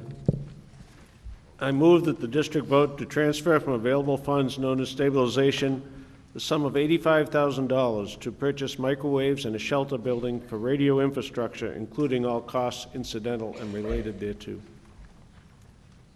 Here a second. Motion has been made and seconded. Yes, sir, am I right? Eddie Pasevich, District 1. In the explanation, you say this is a 1/3 cost. Who are the other people that are involved in splitting this cost? Police and EMS. EMS was the other one? Police Department and Emergency Medical Services. Thank you. Yes, sir, on my left. Mr. Moderator, Gene Dillon, Precinct 3. Have the other partners already committed to their funds? I don't think. No? They have to go to town meeting for their funds, which is after ours. Okay. In your explanation, you speak to more efficient, uninterrupted communication, add additional radio coverage, and you're looking to replace wires. So help me understand, can you quantify for me what more efficient means, expanded area means? I don't understand the need to do this other than it's a better technology, I won't argue that. Why now? So right now, we pay for our radios to come back to the fire station from the radio sites through Verizon telephone wires, which is a cost to us. We will not need those wires anymore. It'll be a wireless system with the microwaves coming back to the fire station from the radio site. So what's the annual savings for that? We pay almost $2,500 a year in a cost to Verizon for the phone line use. Okay. But you're looking at putting 85,000 in, so the payback on that is, help me out, 40 years? Well, the thing is being 1/3, if we do not go into this with the town now, the cost doubles if we try to go into it later. Okay. Again, the payback's just not there if you've got a system that works today. That's my point. Thank you. There's also a liability that if we lose the radio system due to whatever reason with the phone company, a vehicle takes down a pole and takes down the wire and we lose radio coverage, that it also affects the safety of our personnel in the field. And that's happened how many times? It's happened a few times, actually. We deal with Verizon on every couple of months with a wire issue. Okay, but where we've got a danger to life and limb where somebody's actually lost life or limb, that's happened? No. Okay, thank you. On my right, please. Thank you. Sandy Slavin, Precinct 3. Shelter building, where would that be built? I'm being told, working with the police, that we're going to build that in their West Wareham site. And the police have agreed to that you put it on their site? It's going to be a joint site for all three entities. I'm just going to ask where. They're surrounded by wetlands, and I didn't think they had any space at that site to expand their own building. It's not going to be at the police station site, ma'am. The radio infrastructure sites are scattered throughout the town in the district. So what is the address of the shelter building that you're asking for? I don't know the exact address, but I do know it's on County Road.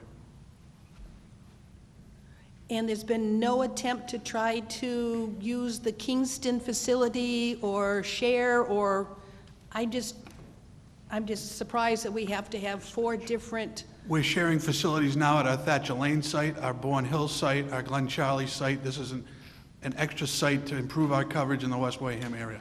Thank you. Yes, over here on my left, please. Thank you, Mr. Moderator. Jane Donahue, Precinct 3. Again, I come back to the point of the stabilization fund and taking money out of the stabilization fund for what should be purchases that are being made out of the operational budget for improvement. And also to the fact, speak to a previous speaker who said it seems like we're not anticipating things that are going on. Now, maybe this is just something that came up with the town recently that they want to do as well, but I think that we are, the last 2 purchases fell into the same category. I don't think that there are people here who don't think that we need things, but I think there are people here who think that we're not going about this the right way. And if you've seen a yellow card coming up from my hand, because I think that people are trying to send a message that we need to be doing things the right way and not just sort of helter-skelter without a master plan, as a previous speaker mentioned. Thank you. Gentleman on my right, please. Yes, my name is Captain Matt Rowley. I happen to be on duty today. I'm one of your civil servants that I'm here at your beck and call every time you have a need.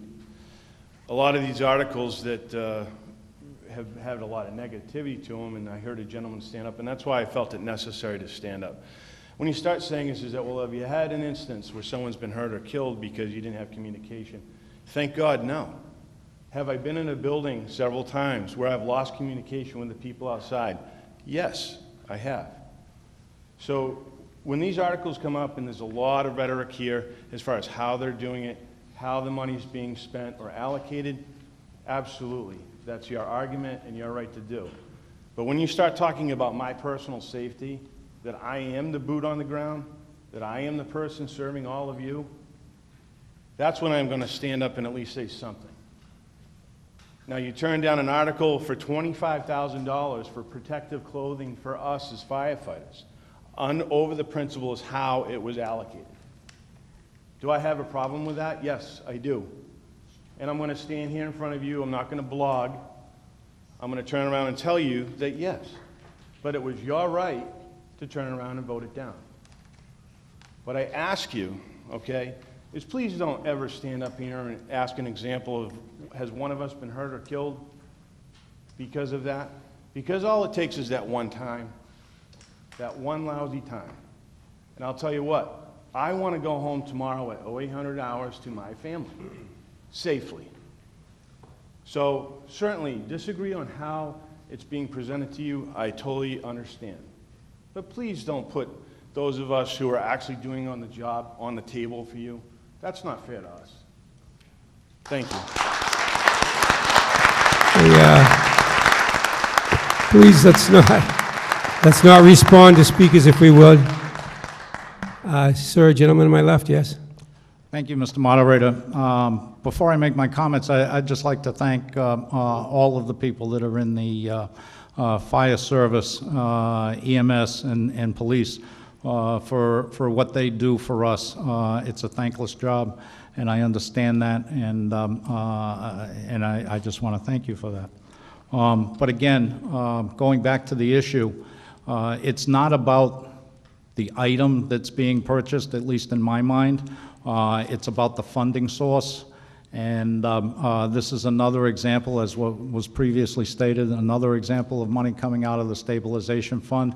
And I just cannot support anything else coming out of the stabilization fund. Anyone else would like to make a comment? Yes, sir.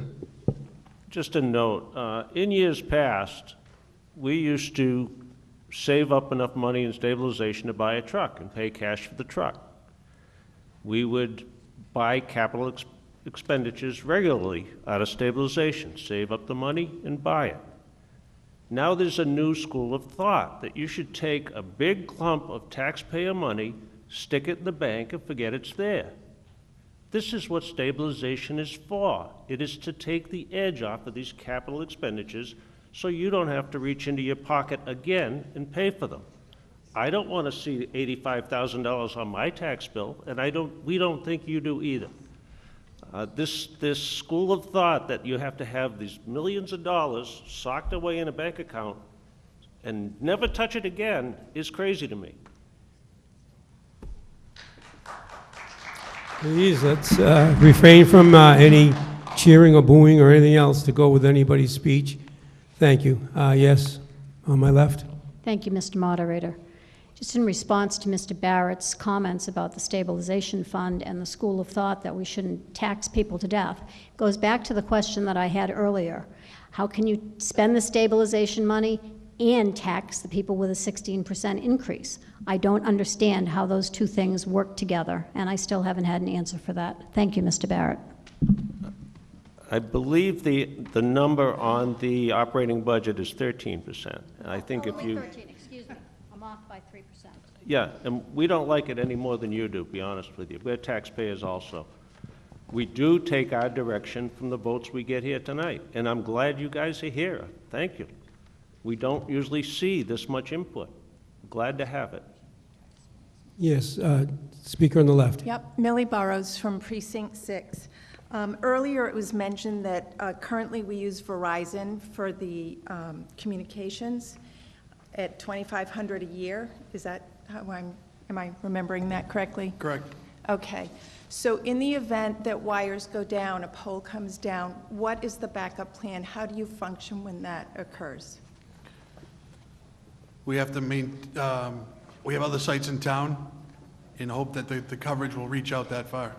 Has there ever been an instance when it hasn't? Yes. Only one? Well, during the last couple storms, I lost almost 75% of my radio system because I lost Verizon wires. Okay, thank you. Any further comment on Article 11? Again, this is a vote that requires a two-thirds majority to pass. So I will ask all those in favor, please signify by raising your card. I won't even bother with a voice vote here. Tellers?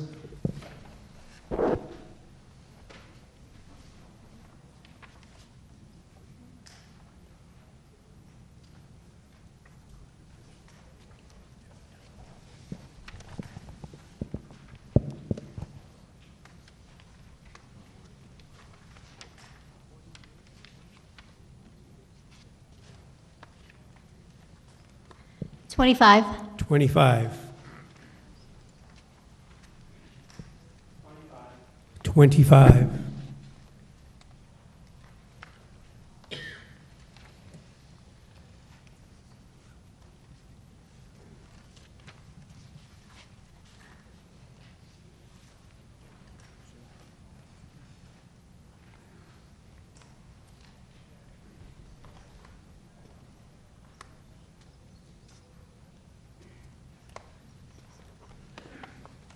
66. 63. All those opposed, please raise your card. No, 66. I'm sorry, 66, thank you. Yes.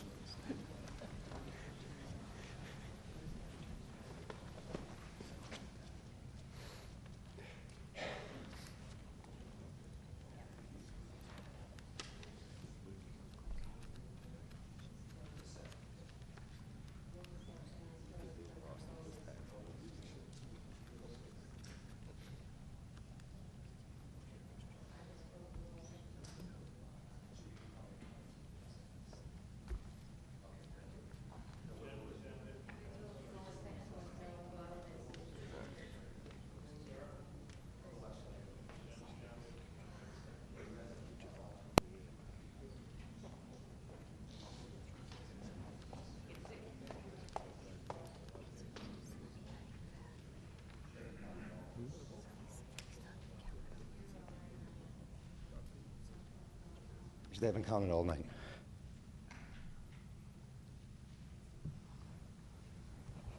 We have the count from the tellers?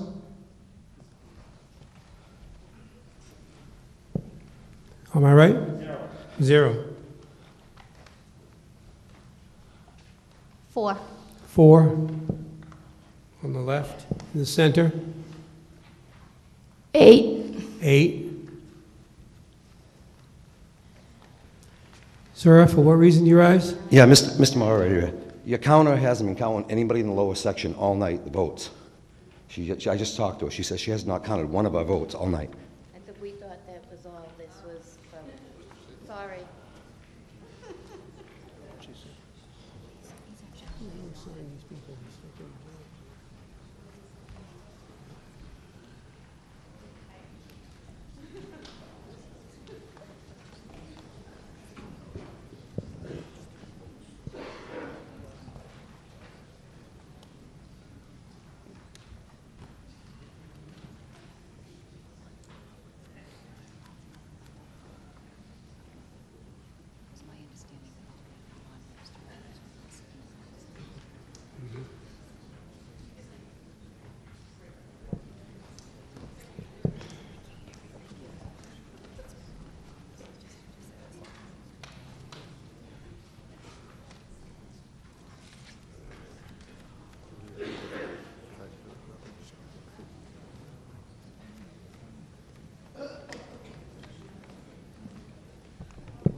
Teller in the center, we need to, how many, are you folks are registered voters? You 3? You should be sitting over here. And you 3 folks there have been voting and haven't been getting counted, huh? Right. All right, well, let's add your vote to this count right here. Are you voting in the positive or the negative here? Are we clarified on who's counting who? Do they know what they're doing? Can we clarify each territory? Can you get together and make sure everybody's being counted? It seems like it's chaos here. It really does. Can you just get together and make sure everybody knows who's supposed to be counting what? Are we new at this, or is this the first time?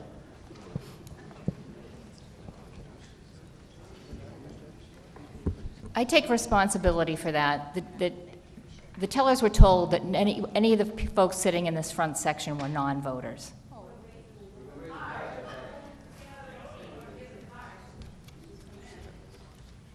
When you come in, I'm sorry that you weren't told that you should sit behind. All right, let's resolve the problem. What are we doing?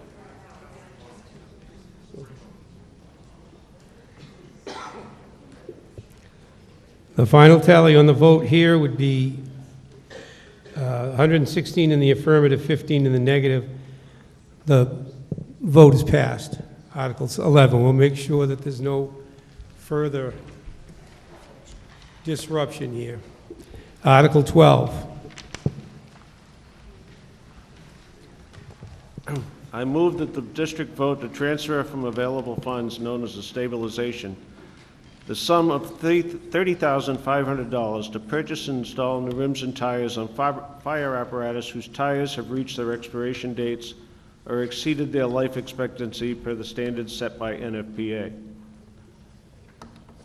Motion's been made and seconded. Is there any discussion on this article? This is a situation where some of our older vehicles have split rims on them that can't be replaced, so you have to replace the rims and the tires at the same time. And I think there's a half a dozen vehicles that this applies to. Any discussion? Seeing no one stand, we'll take our vote. Again, this is a vote that requires a 2/3 majority. Try to get it unanimous. All those in favor, please signify by saying aye. Aye. All those opposed, say no. No. It passes.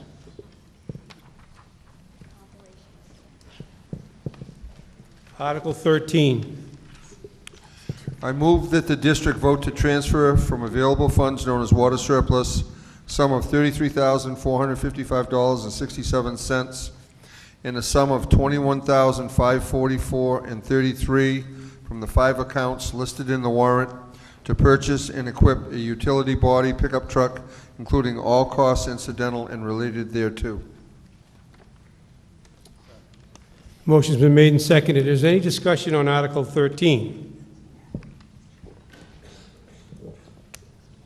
Seeing no one rise, I'll ask for a vote. This requires a majority. All those in favor of Article 13 is read and as it appears on the board behind me, please signify by saying aye.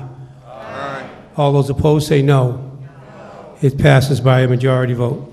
Article 14. I move the district vote to rescind Article 12, annual district meeting, April 15th, 2017, in the amount of $115,000 for the purposes of performing a bio-study on the water distribution system and to return the funds to water surplus, undesignated fund balance. Motion's been made and seconded. Any discussion on Article 14? Seeing no one rise, we'll take a vote. All those in favor of Article 14 is read and as it appears on the board, please signify by saying aye. Aye. All those opposed say no. It's unanimous. Article 15. I move the district vote to transfer from available funds known as water surplus a sum of $120,000 representing the district's share of a solar project, including payment of all costs incidental and related thereto. I hear a second. The motion has been made and seconded. Is there any discussion on Article 15?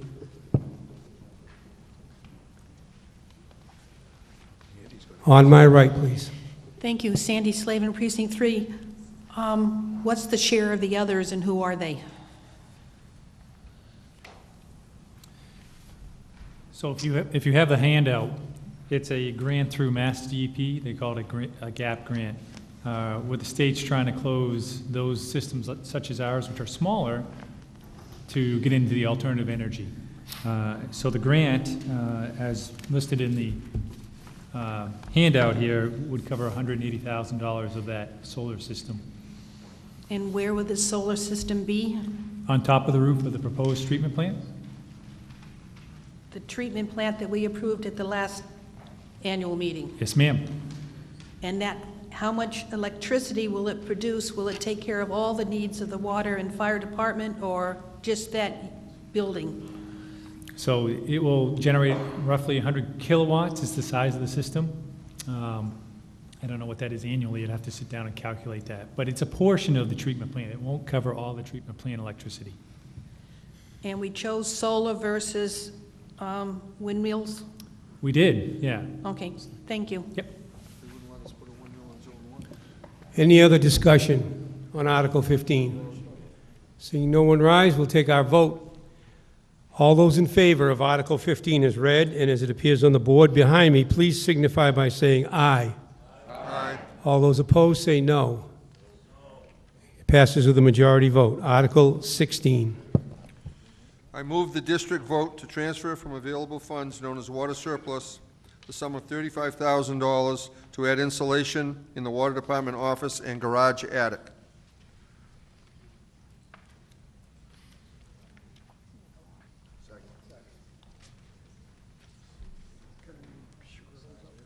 Is he done?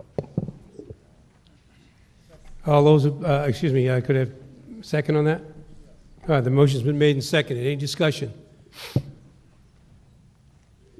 Seeing no one rise, we'll vote. All those in favor of Article 16 as read and as it appears on the board, please signify by saying aye. Aye. All those opposed say no. It passes with a majority vote.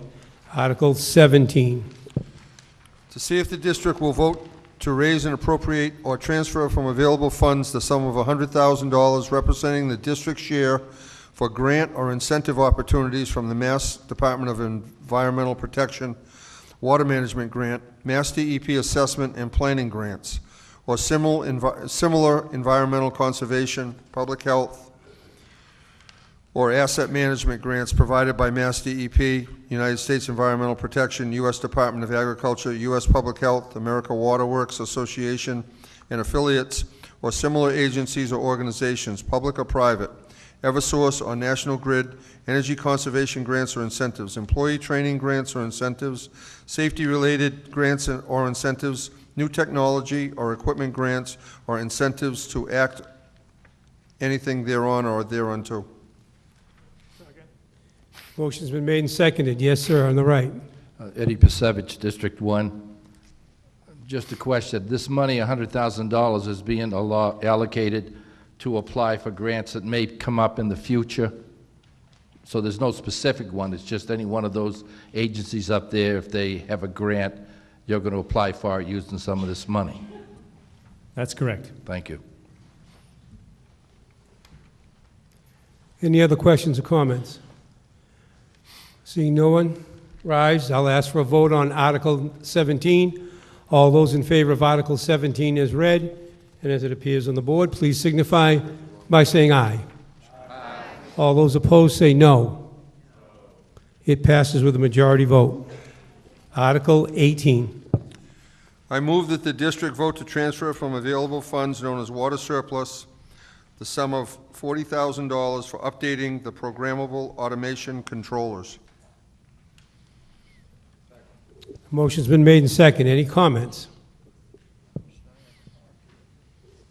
Seeing no one, I'll ask for a vote. All those in favor of Article 18 as read and as appears on the board, please signify by saying aye.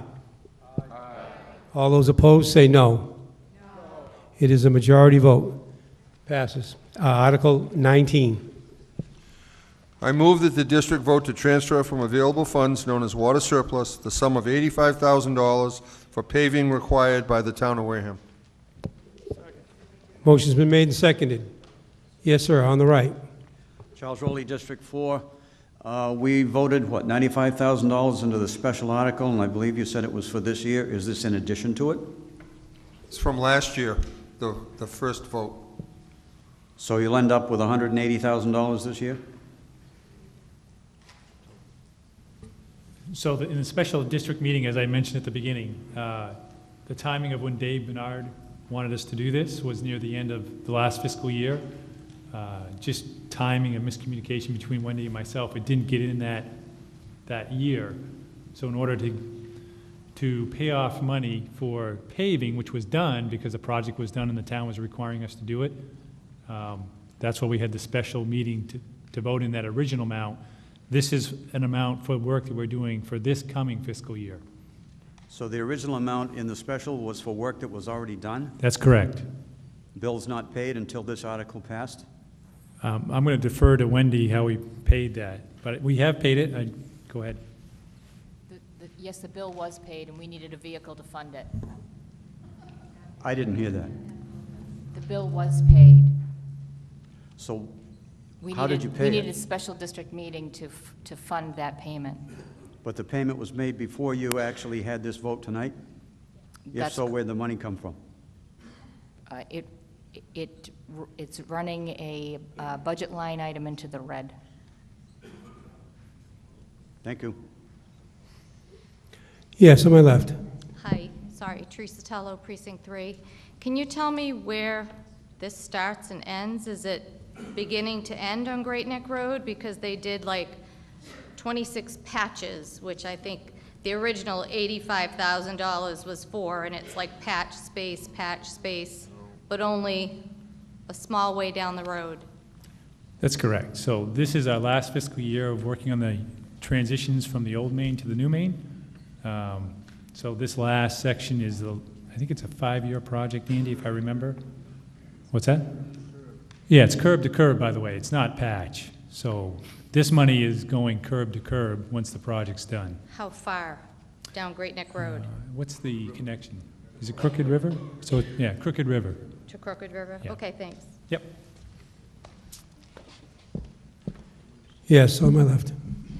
Thank you, Mr. Moderator. Did I understand correctly that the clerk treasurer just said that she made a payment to the town before it was funded?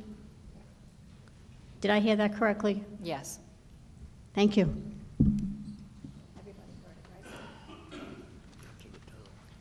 Any other comments?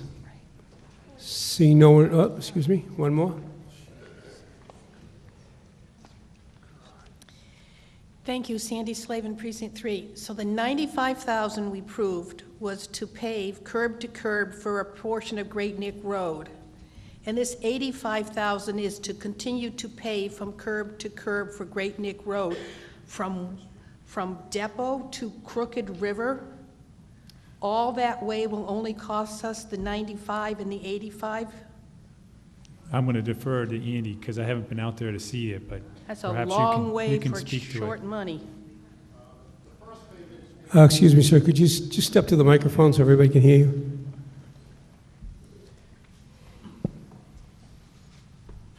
Hi, I'm Andy Cunningham. I work at the Water Department.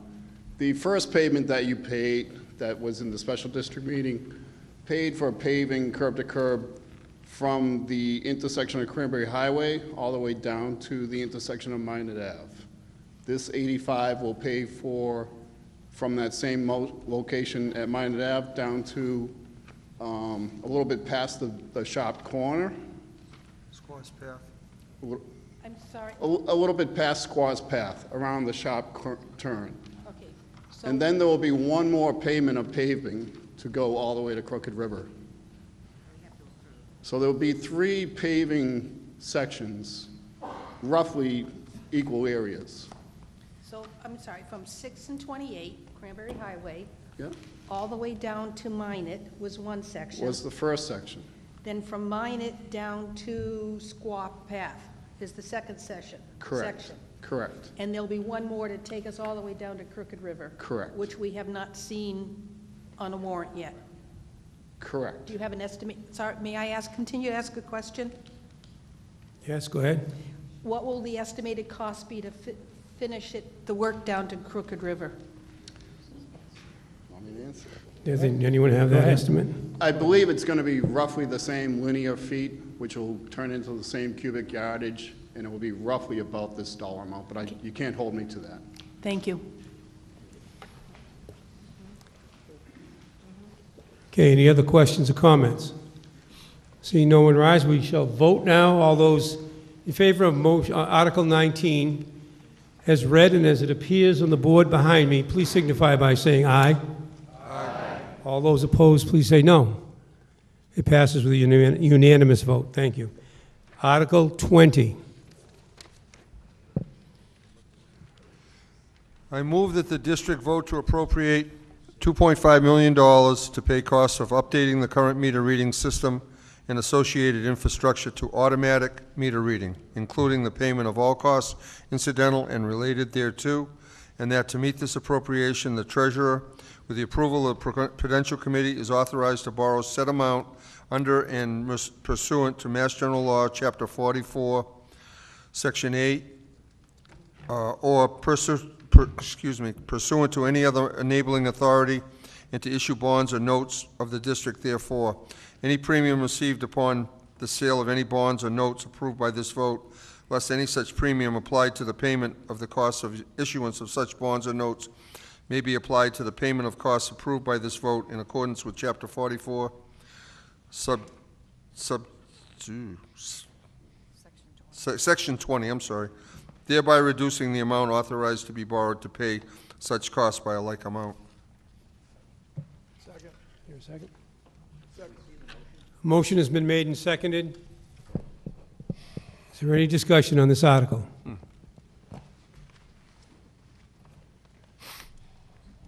Jane Donahue, Precinct 3. How many companies are in this business of putting in automated water meters? At least 6 or 8 that I'm aware of. Has there been any proposed request for proposal put out to any of these companies yet? Where did the $2.5 million figure come from? So we talked to Neptune, or I talked to Neptune specifically. So they gave me some initial numbers based on the change out of number of meters, installation, repeaters, those type of things. And how many meters are we talking about? In round numbers, it's roughly half the meters in the district. To replace, the existing meters are upgradable. Right, half the meters in the district. How many is that? Approximately 4,000. 4,000 meters, $2.5 million. Correct. Thank you. On my right? Sandy Slavin, Precinct 3. So 4,000 meters need to be replaced. Yes, ma'am. And so I heard maybe another 4,000 could be modified. Correct. Or don't need to be replaced, but they can be added to it. What's the software cost?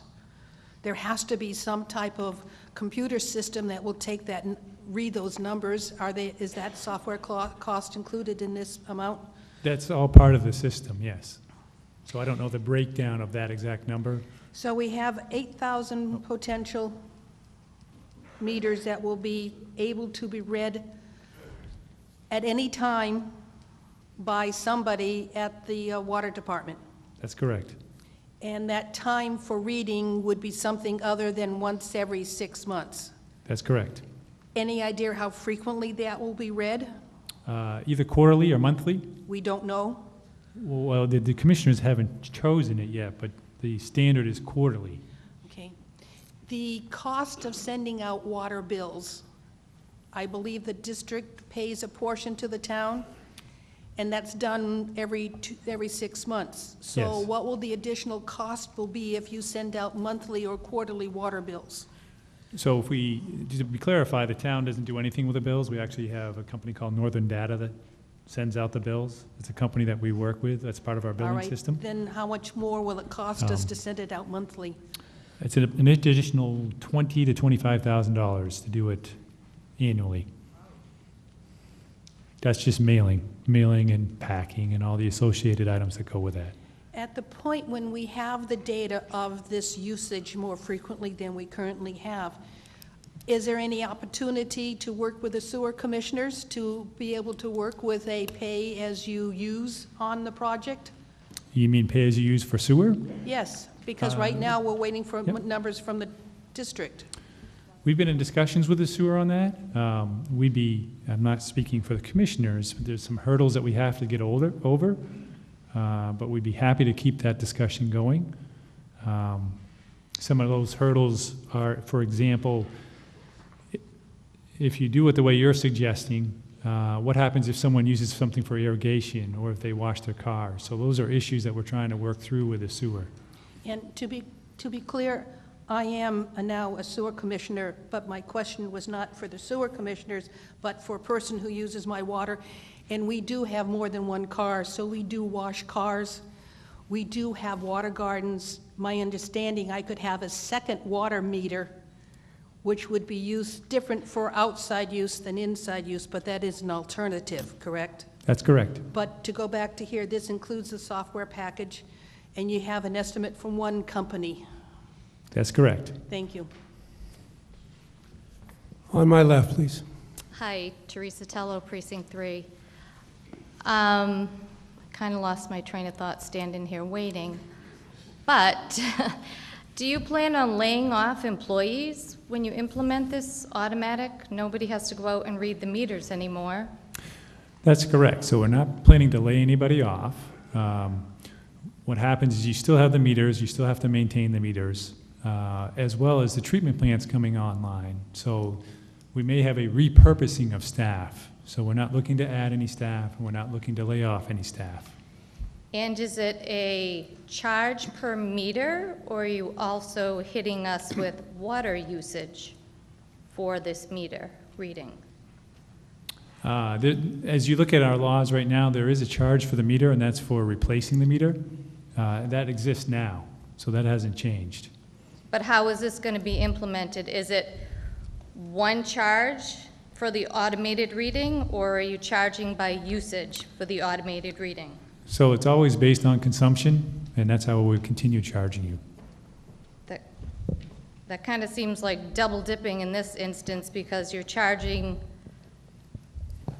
to read the meter, and you're also charging us for water usage. So is it it's combined in one, or you're charging and charging? No. So there's a fee for meter replacement, so that's separate. You can see that that's in our laws. And then for consumption, you get billed for your consumption. So what it is, it's just two separate different fees, right? So it's consumption, and then there's a fee. At some point, that meter's got to be replaced. It's about 10 to 15 years. So that's not part of the rates. Okay. And somebody else brought up the issue of outsourcing the billing. Can you tell me why we don't do that in-house with the staff that you have? So we outsource the billing because that's, as you can imagine, it's a lot of work. The company that we work with is part of our billing system, so they do all the printing, they do all the folding, all the packing, all the return bills, postage, so on and so forth. It's not uncommon in the industry to do that. And then can you just tell me what the duties of the secretarial staff that we do pay for? Yep. What are their duties? Yep. So a good portion of the time is answering the phones. We have lots of questions come in. We have walk-ins that come in. We have contractors that come in. We have bills that come in that have to be processed manually. We have turnover sheets. We have purchase orders. There's a whole litany of things that the front office does. And how many staff? We have 3 staff. Okay, thank you. Gentleman to my right? Howard Smith, Precinct 4. I'd kind of like to start at the very beginning. Automate, what is the process of automation that we're going to be using? Sure. So basically, these meters have the ability to send a signal to a central location, either by radio or by cellular, the most common. And what those are collectors. The collector data sends it to the water office, and the water office directly inputs those readings into the billing software. Okay, thank you. And looking at a couple of these things, I don't think I want to see my water bill more than twice a year, not knowing it's going to double to start with. About the part about water department required to enter your property without any problems. As far as I know, the district's been in existence for over 100 years. I don't know of any problem with a meter reader going on for anybody's property.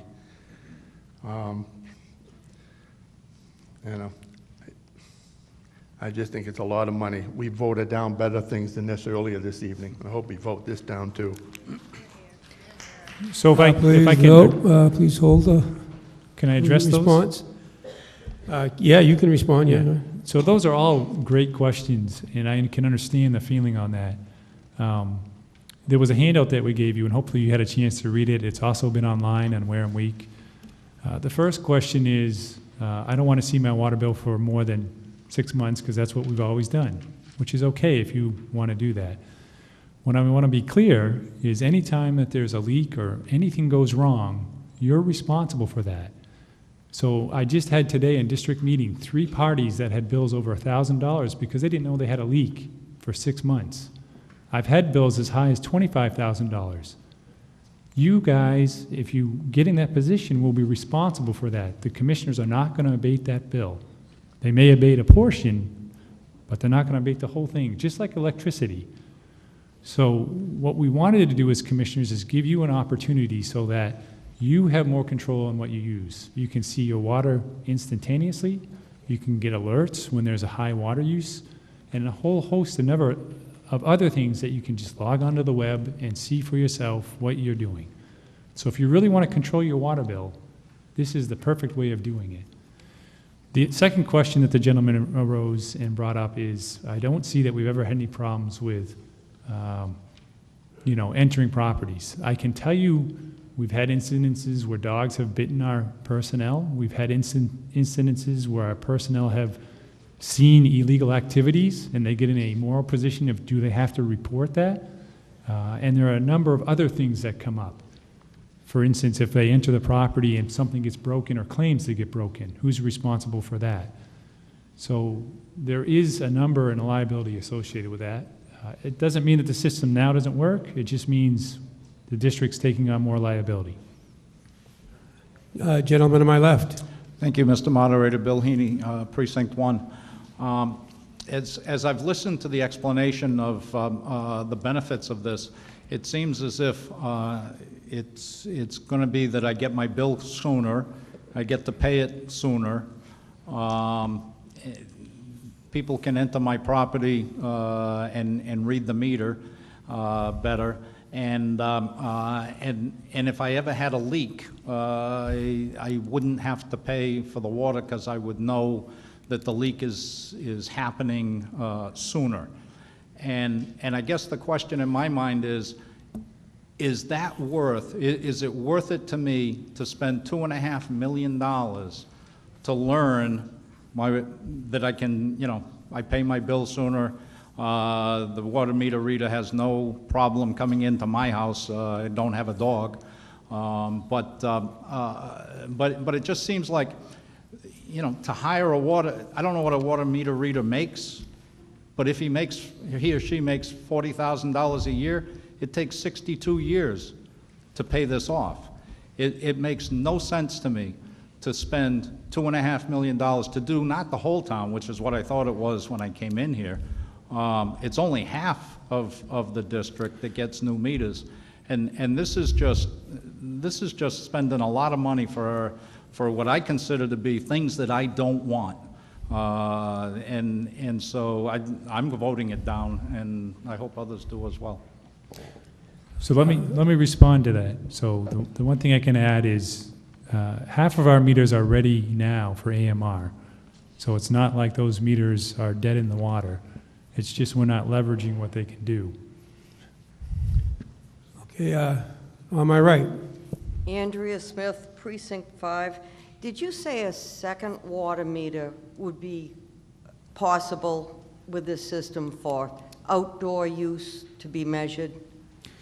There is an option that if we did get in a scenario where we're providing water readings for sewer, a second meter could be provided so that you know what's for consumption and what's for irrigation purposes. Okay, because some towns, I know Marion rejected the idea of second outdoor meters for anybody who was using it for irrigation, any kind of outdoor use, but you're saying it would be possible here. The second meter, would that come out of it? Would everybody be able to ask for the second meter and get it for free? Or would the person who wants the second meter be paying for the second meter? Yes. And can you tell me how much that second meter would cost roughly? So any meter that you get, you pay for, just No. like in any other town. So if you got an irrigation meter, you would pay for that. No, but the ones that you're projecting under this funding, those meters would be paid for by that funding, correct? No. Or No. we're going to pay that funding and then pay for the new meter in addition? Yeah, so this article only covers existing conditions.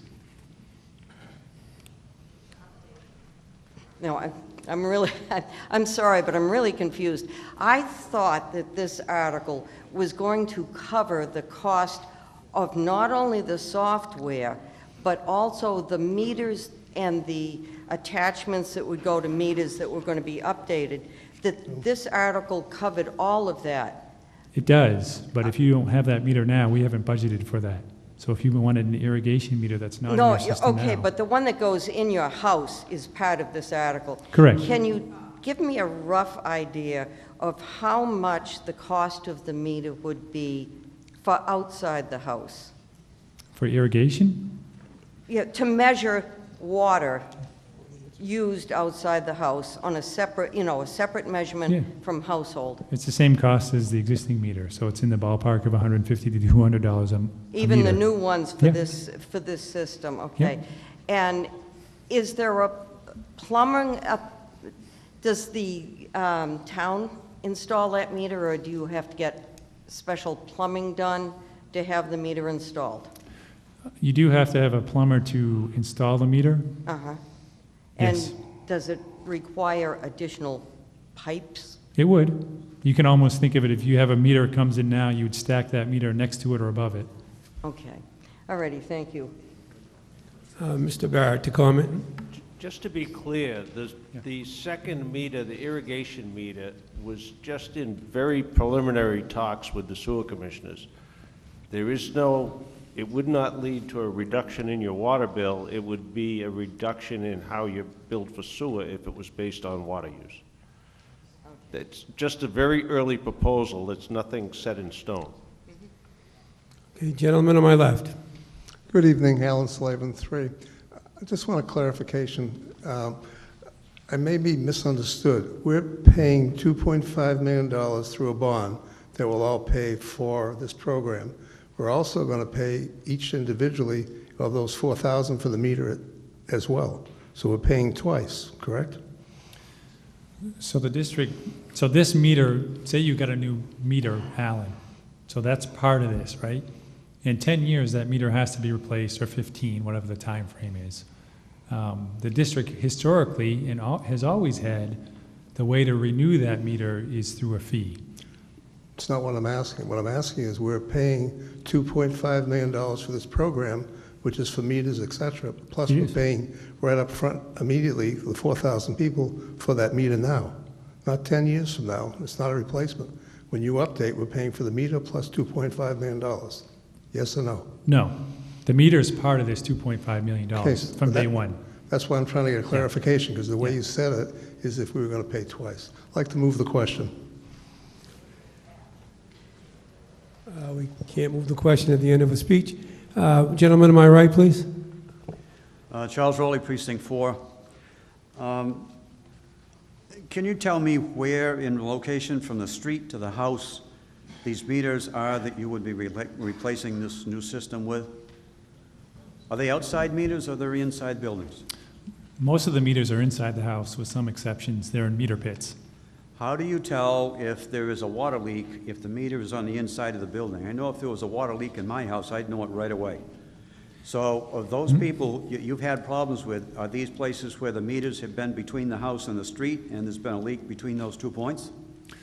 More often, the meter's like in a crawl space in the house.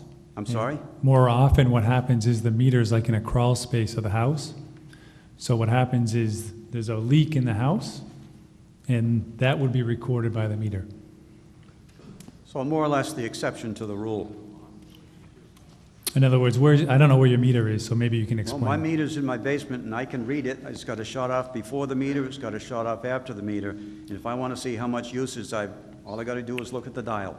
I know. I've also got an automated little gadget on the outside, so the person who reads the meter only has to come to the house, put his unit up against it. I'm not sure how he does it. It's remote because he never has to get inside. Yeah, it's called the touchpad. Are you telling us also that we're going to have to spend another $2.5 million next year to put meters in the rest of the system?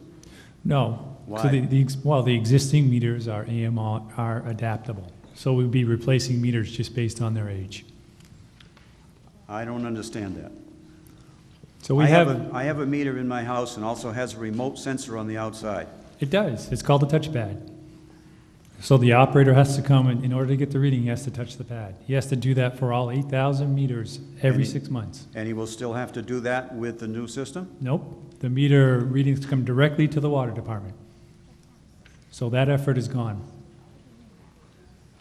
I think I agree with other people. I'm not sure that that's so important to me that I want to spend $2.5 million to do this. I already know how much I use. I really don't care how many times The meter reader has to come to my house. I'd invite him in for coffee. We wanted to come in. Whether or not it's on the web for everybody else to look like, I could care less. Yes, sir. Gentleman, my right. Thank you, Mr. Moderator. 2 winters ago, I had a neighbor who's a summer person, and he had a frozen pipe. And we didn't know the pipe was frozen and broken until the water was pouring out of the cellar windows, okay? And he was responsible for all of that money, for the cost of the water. This system would notify the water department that there was something wrong in that house because of the large use of water, and then they could come down and shut it off from the outside street, and you wouldn't be holding that bag for all of the water that came in. And that's a true story. Thank you.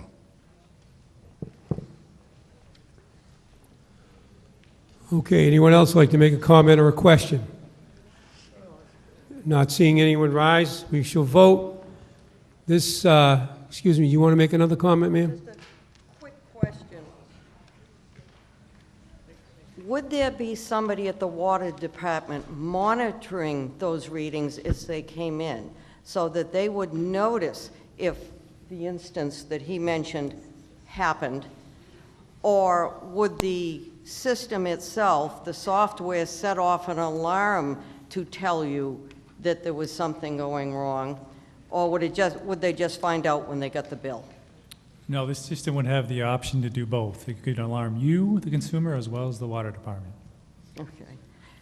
Just to back up some things that Andy has said, I covered multiple stories in Marion where people came before the Board of Selectmen who were the water commissioners, and they would ask for abatements for situations in which an elderly person could not hear water dripping in a toilet, could not hear water dripping from a faucet or was unaware of it, or where somebody had gone away in a similar situation like Ed just mentioned had happened.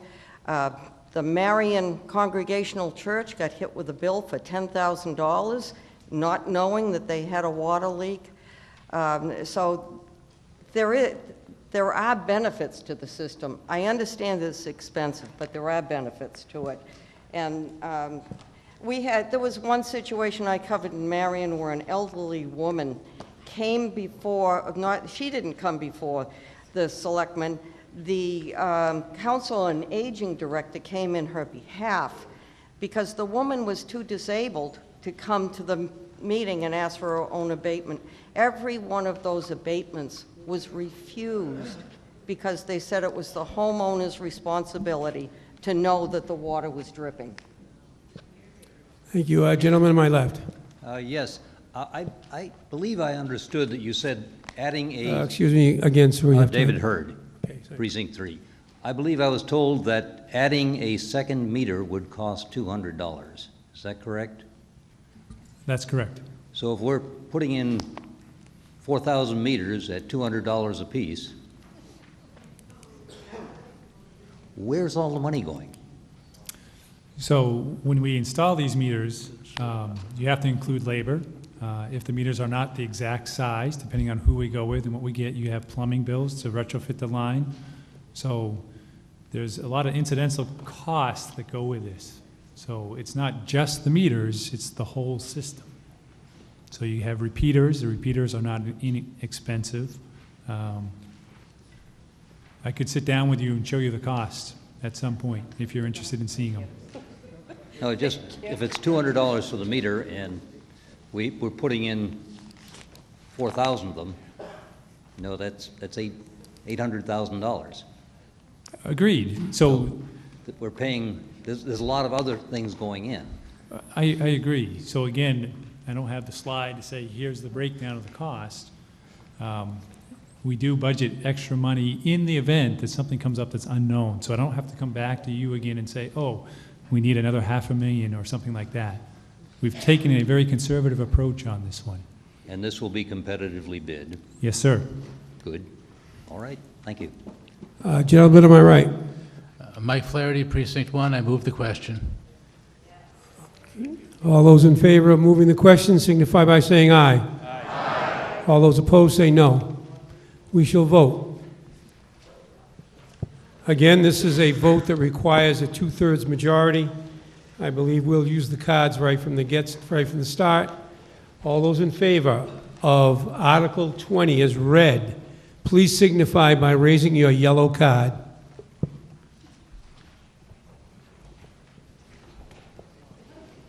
Tellers?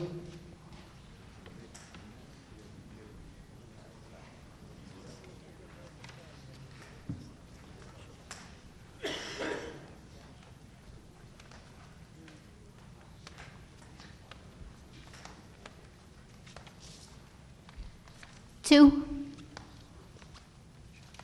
On the right? One. Guess I read that one wrong. All those opposed, please raise your card.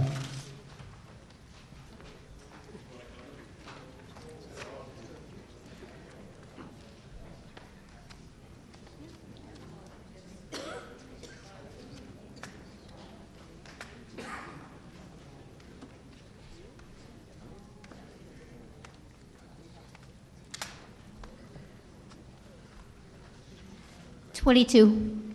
22.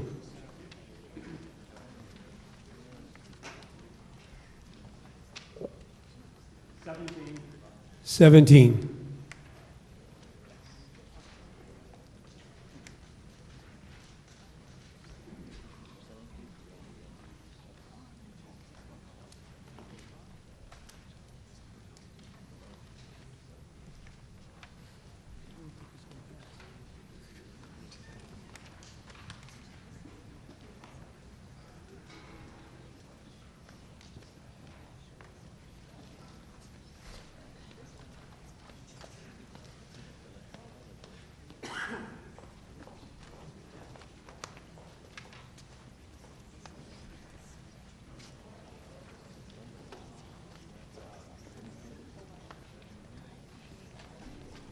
80.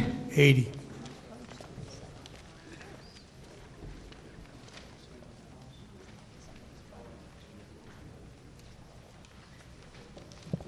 With a vote of 11 in the affirmative, 119 in the negative, the motion is lost. Article 21.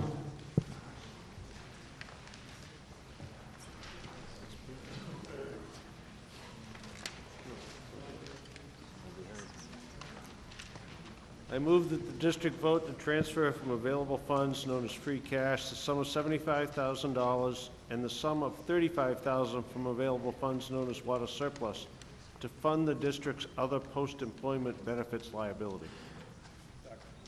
A motion has been made and seconded. Is there any discussion? Seeing no one rise, we'll take a vote. All those in favor of Article 21 as read, as it appears on the board, please signify by saying aye. Aye. All those opposed say no. It's unanimous. Article 22. I move that the district vote to raise and appropriate $6,942,904 from taxation for the fiscal year beginning July 1, 2018 for the following bottom line operating purposes: Prudential Committee, Mechanic, Fire Department, and Clerk Treasurer. I hear a second. Motion's been made and seconded. Now, this is these budget items. We are going to proceed with these as we have in the past. And the procedure is this. If you will, take a look at the budget line items, everybody in your book or the paperwork that you have. And I will ask for a heading, a general heading. If there's any item in there that anyone wants to get an explanation of or challenge in any way, please signify by saying hold. Then I will go through that section to find out the specific line items that you wish to discuss. Otherwise, we'll pass that through and vote on the rest of it as a whole. So, to start out the budget process, please look at the first page where it says Prudential Committee and the subsection Operating Expenses. Hearing no hold. Clerk Treasurer, Salaries and Wages.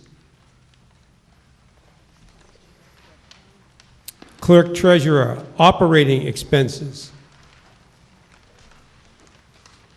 Mechanics Division, salaries and wages. Mechanic Division, operating expenses. Consumables, Mechanics Division consumables. Fire Department, salaries and wages. Hold, all right. Chief salary. First Assistant Chief salary. Second Assistant Chief salary. Career Officer salaries. Career Firefighter salaries. Overtime career personnel. Fires, drills, and details, call force. Fire alarm salaries. Contractual benefits. Clerical salaries. Dispatcher salaries and shift coverage. I'll say that again, dispatcher salaries and shift coverage. Was there a hold on that? No. Specialized training. Next section, operating expenses. Call firefighters' pensions. Maintenance operations. Breathing equipment and supplies. Equipment. Membership subscriptions. Protective clothing. Materials and supplies. Radios and repairs. Fire alarm expenses. Fire alarm expenses, is that a hold? Yes. Training. Operating expenses continued. Clothing allowance. Miscellaneous. Postage. Fire prevention expenses. Wellness. Hose, clothing allowance call force, fire department consumables, telephone online services, utilities, heating. Okay. We will go back now and discuss the items that have been put on hold.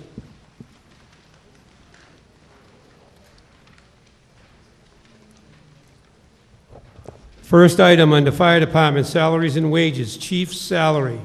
Someone like to speak to that?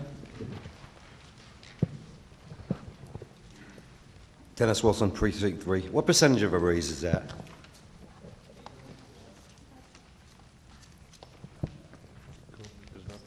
Percentage of raise for the fire chief? Currently, there's no one in that position, so that's just a budgetary number. So what percentage of an increase is it? I think it's an actual decrease overall. 8.39. 8.4%. Thank you. On my left, is this to do now still with the fire chief's salary?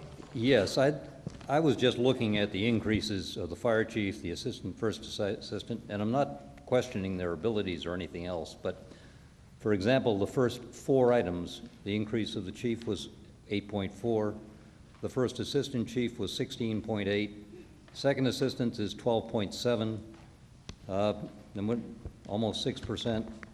I really think that everybody is wondering why we're living within our budgets and somehow or other that's not what's being proposed. So I think everyone deserves an explanation of why the rates are going up. If there's a good reason, we'll vote for them.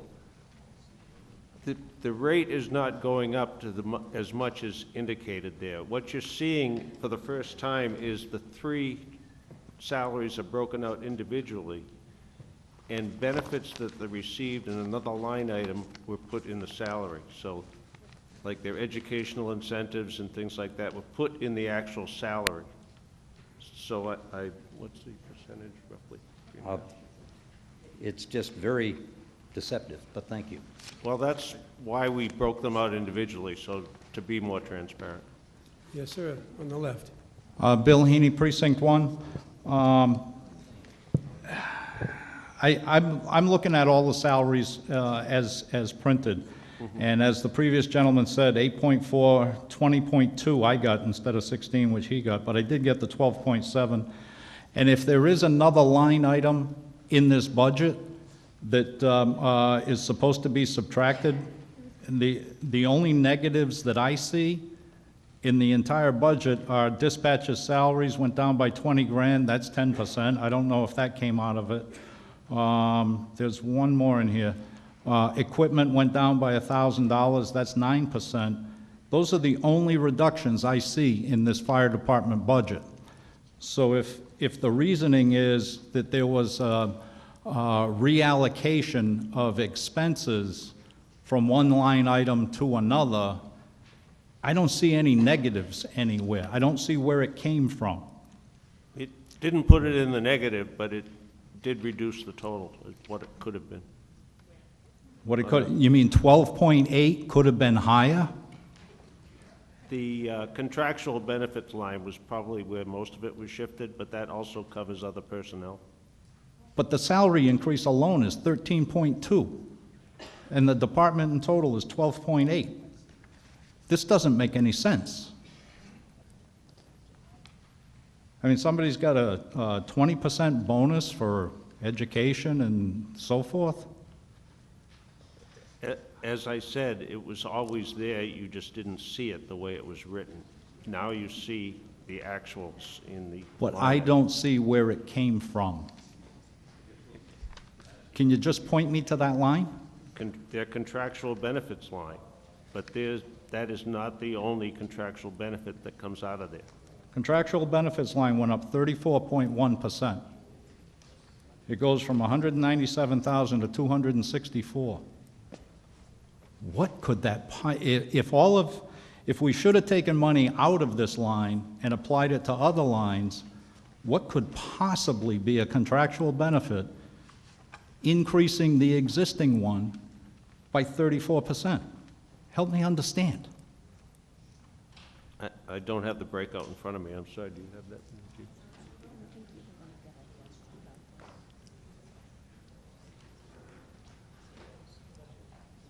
Is there anybody with an answer? In the contractual line items, you have education buybacks. Yeah. There's a potential of vacation time buybacks, sick time buybacks. I understand the items that go into it. Help me understand how you could spend $197,000 in 2018 and increase that to 264. What has changed between 2018 and 2019? Is there a new contract? Is it that rich? It wasn't properly funded as it was in the past. Okay, to the clerk treasurer then. We're 9 months into the fiscal year. Are we running behind, are we running in the red in any one of these line items? At 9 months in, no, we're not in the red at the present time. At 9 months in, we're not in the red. So properly funded or not, we still don't have a problem yet. I can't vote for this. I'm not getting an explanation.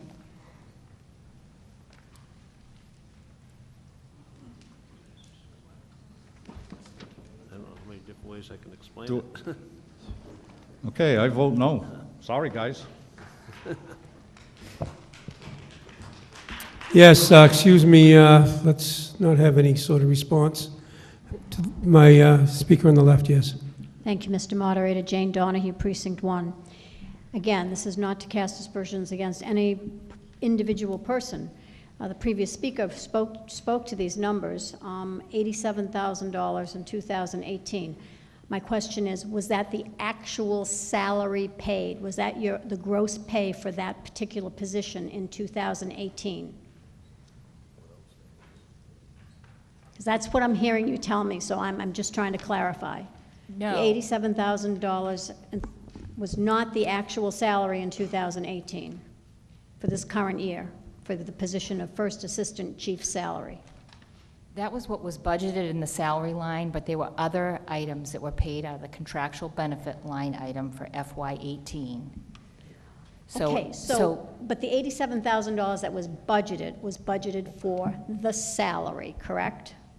Even though it was a little bit different. Okay, so now what you're telling me is that the $104,000 that's there on that same line in 2019 is not just the salary. It's the salary plus other things. That's what you're telling me, Mr. Barrett. That's what I heard you say. That's correct. What I want to know is what was the actual salary in 2018 versus the actual salary in 2019?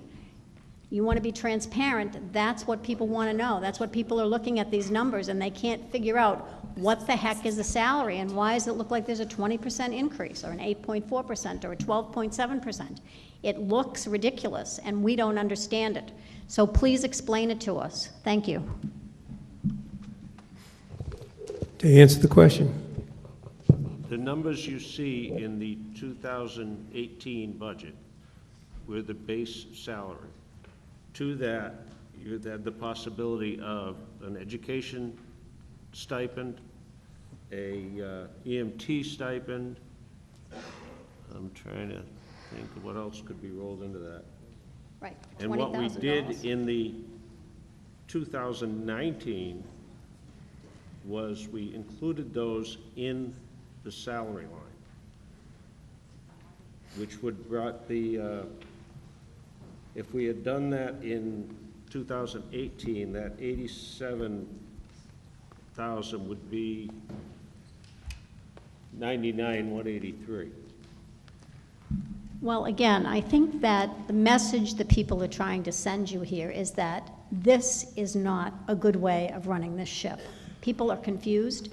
They don't understand the material that you're presenting before them. You're not presenting it for them in a fair way to the gentleman who is sitting up on the stage. And it still seems odd that the contractual benefits, even if they were moving over into the salary line, go up. They're still going up. And everybody else's aren't. Look at the clerical salaries. They didn't move a penny. Don't they get any contractual benefits? I mean, it just doesn't make any sense at all the way it's presented here. On my right, please. Claire Smith, Precinct 4. I have to agree with the previous speaker. I have never seen a municipal budget in which contractual benefits are added to a salary line item. And when you take a vote on a salary line item, that's a salary. That's not contractual benefits and a salary. This is what you're giving for a salary as a vote. And my concern is if we vote this as a salary line item, that's the salary. Now, we just are in the process of hiring a new chief. We have no breakdown as to whether you're anticipating hiring a chief at a higher salary, a lower salary, what the contractual benefits are. They should be in a contractual benefits line item. And I'm not sure, I know the district doesn't come under scrutiny like the town does, but I'm not sure that this would pass muster. And I'm sitting here thinking that perhaps we should recess to another date and time and ask the Prudential Committee to come down and come back to us with an explanation of all these line items, what the base salary is, what the contractual benefits are, what the vacation payouts are, or whatever it is. I don't know how you can legitimately ask the voters here tonight to vote the way you have this presented. So I don't know if you have scheduled another night. If you had, I'd be willing to make a motion that we recess or adjourn until another night and come back to act on this budget and let you. It doesn't seem that anybody up there can answer the questions that Mrs. Donahue had or Mr. Heaney had, that maybe you should come back with some better explanations before we vote on a $6 million budget. Do you have another date and time picked that if we had to adjourn to another night? Well, you want to make a motion to... I would. I just want to make sure that I do it to a night that the hall is available. Well, I don't know if that information is readily available, but do we have another night reserved in advance? I do not have another night reserved. So it would have to be based on when the hall is available and the proper notification can be made, I would assume. Well, usually you want to, if you're going to adjourn a meeting or recess a meeting, you want it to a Yeah, specific you have day to and have a time. specific date, yeah. I suppose I could make it that if we're not back here in this hall, that you could do it at another location, and I could put in the motion maybe the middle school auditorium, so that you'd have a couple of options. Well, I'd like to get kind of a sense of the board here to see what their feelings are on this. I mean, obviously, if the voters don't want to do that, they would vote it, I know you have vote to the vote motion for it in the down. first place, but,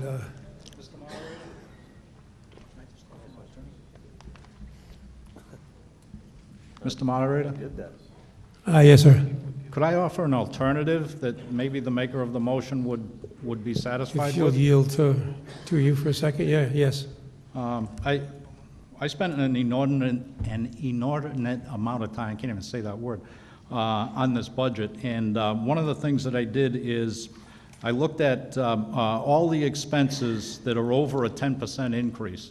And if they were outrageous, I gave an alternative, and that was I added 3% to the 2018 number, figuring or hoping that there is not a contract out there that awards greater than 3%. I'd be willing to offer that information to get this done tonight. It gives you guys at least a budget to work with and not a situation where you're going to try to get everybody back together again. I don't know if that's acceptable to the maker. Since I haven't made the motion, I would yield to Mr. Haney and let him make that motion. Okay, well, you withdraw yours, and you will be allowed to.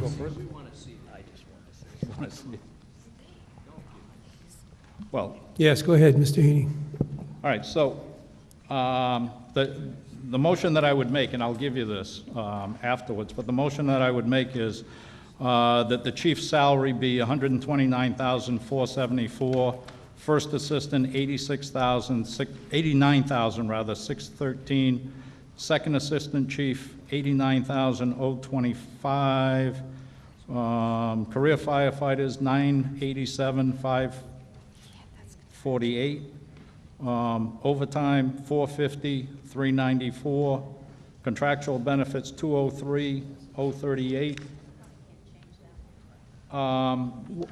Well, contractual, for who said I couldn't change it? Contractual benefits shouldn't go up more than 3%. And so, if you wanted to take that as a motion, I would move to amend Article 22 as identified in the yellow highlighting on the attachment. We can have it. The career firefighters and officers and overtime line are contractual. The contractual, but how are you going to spend more than 3% more in overtime than you spent last year? And you can't explain it, so your options are. Well, if the career personnel, their rate goes up, then their overtime money. If their rate goes up and their overtime stays the same, it's covered. Because if I give everybody a 3% increase, then overtime gets a 3% increase, career fighter's salary gets a 3% increase. It's only if the overtime exceeds the number of hours that it had in 2018. Salaries are going up 3%. I don't even know if that's a good number. Did the firefighters get a 3% raise? Social Security got 2.2. Well, you have the, you have the option to offer an amendment for specific line items. It's possible to reduce the line item but not to increase it. I don't think that's the issue here. I don't think anybody's trying to increase anything.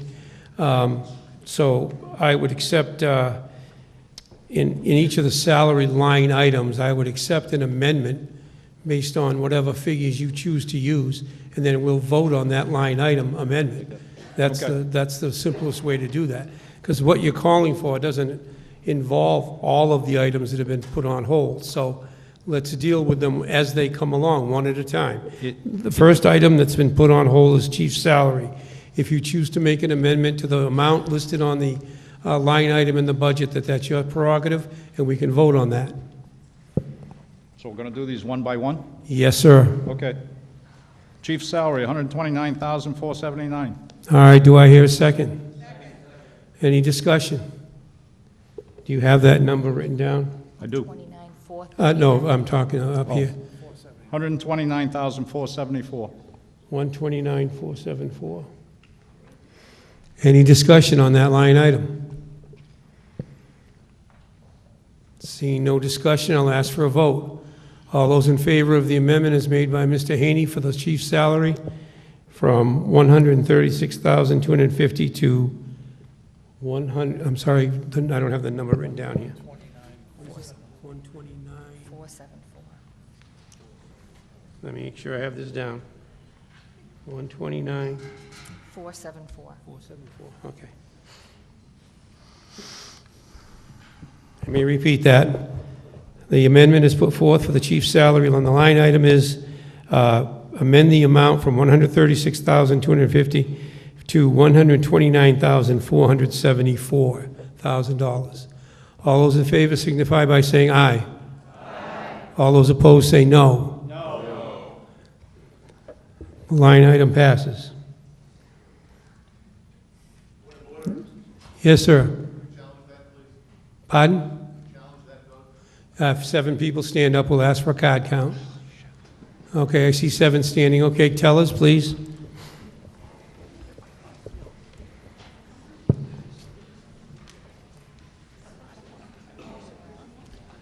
I'll ask all those in favor of the amendment as read, please signify by holding up your yellow card. All those in favor?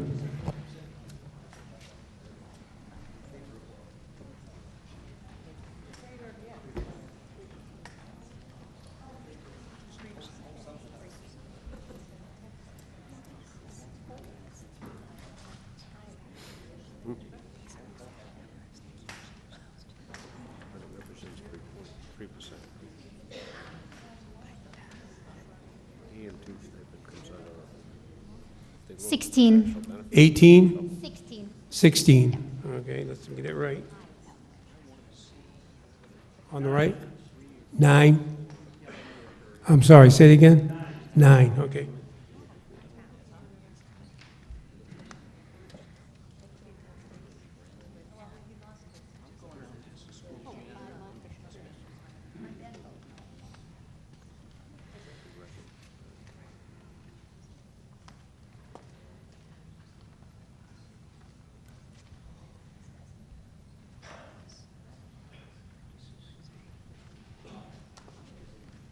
Sorry. Count in the center. 43.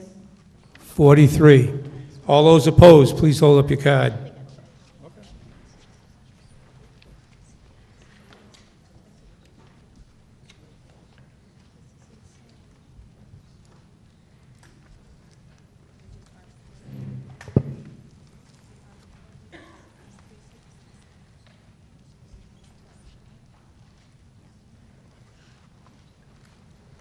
Six. 6. On the right.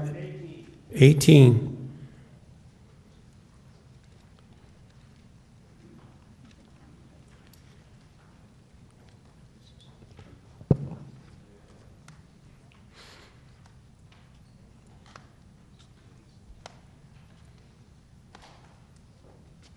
$33.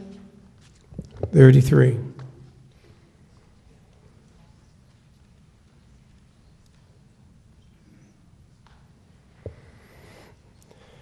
The line item for the chief's salary, there are 93 votes in the affirmative, 57 in the negative.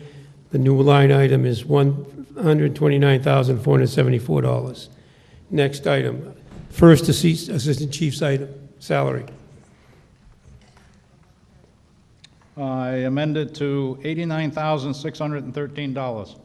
89,000, what was that again, Bill? 89613. 613. you want a copy of this? If you have a copy, that would be great.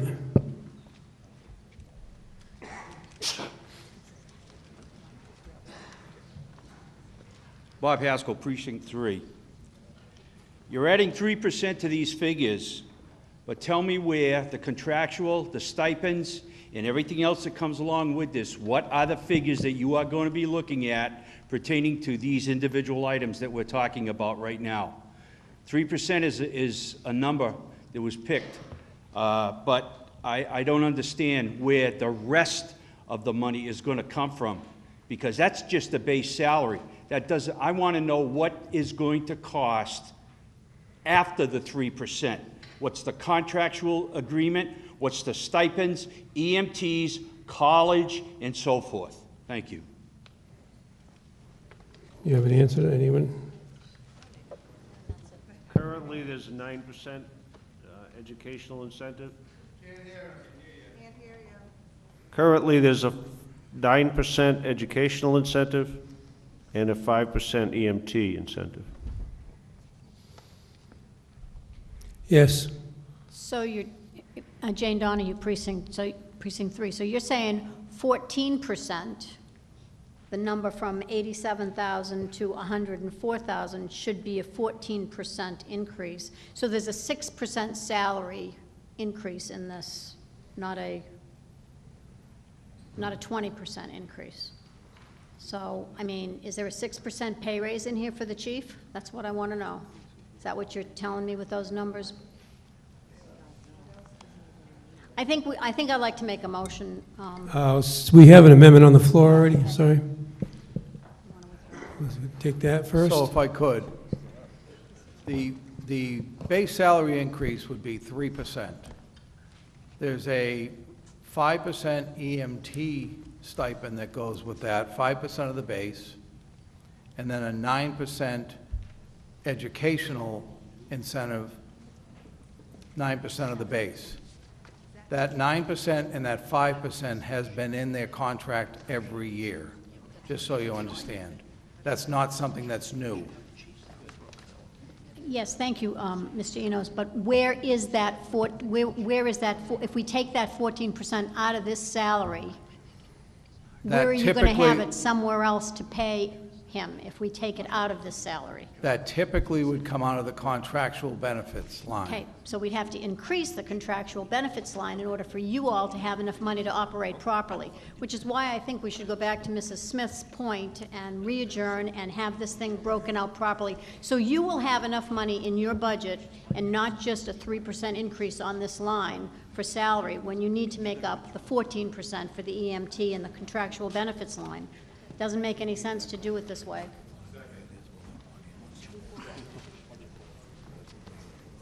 Any other discussion?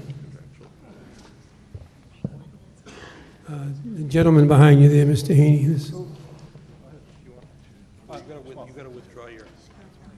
Mr. Moderator, I'm being asked to withdraw this whole concept. People seem to want to leave it up to you guys, or however they want to do it. I'll let them speak to it. Look, I think what I said earlier is being echoed tremendously here. I don't understand why you don't have an Excel sheet and you can tell us this person's salary is this, their benefit is this, not percentages, numbers. And then at the end, the total benefits package that you're going to pay to somebody. Do you physically have that document here with you in the room tonight? That is what's being presented in this budget. It is not. For the first time, It is you're not. seeing the actual numbers. It is not. There's no breakdown. Because that's what people are confused about.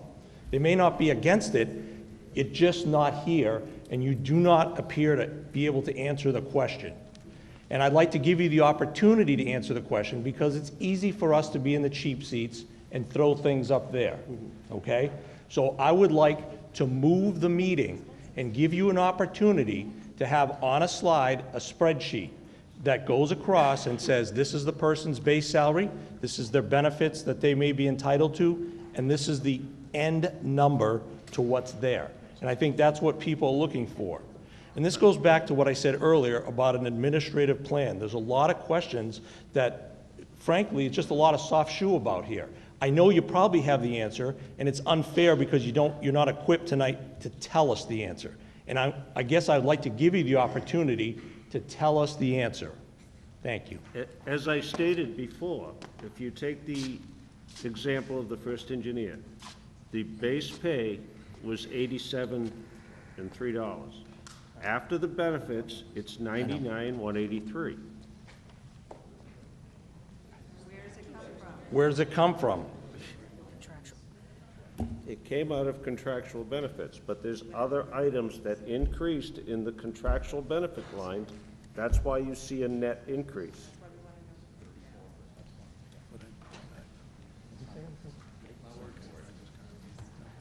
Okay, so what I'm afraid of is, to me, there's an intellectual void here tonight. And if you hire a new fire chief, whoever that person, he or she may be, I don't want to strap your hands if you have a good candidate that you need to pay so when we have a meeting, somebody can answer questions. You know, we had a ladder truck on the floor earlier, and please, just 2 minutes of latitude.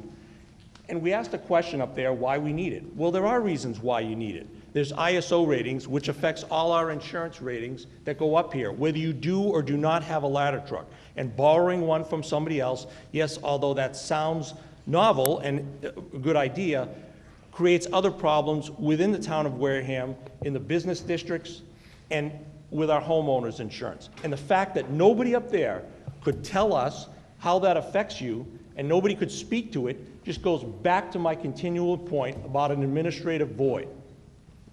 I'm sorry. Please refrain from chairing.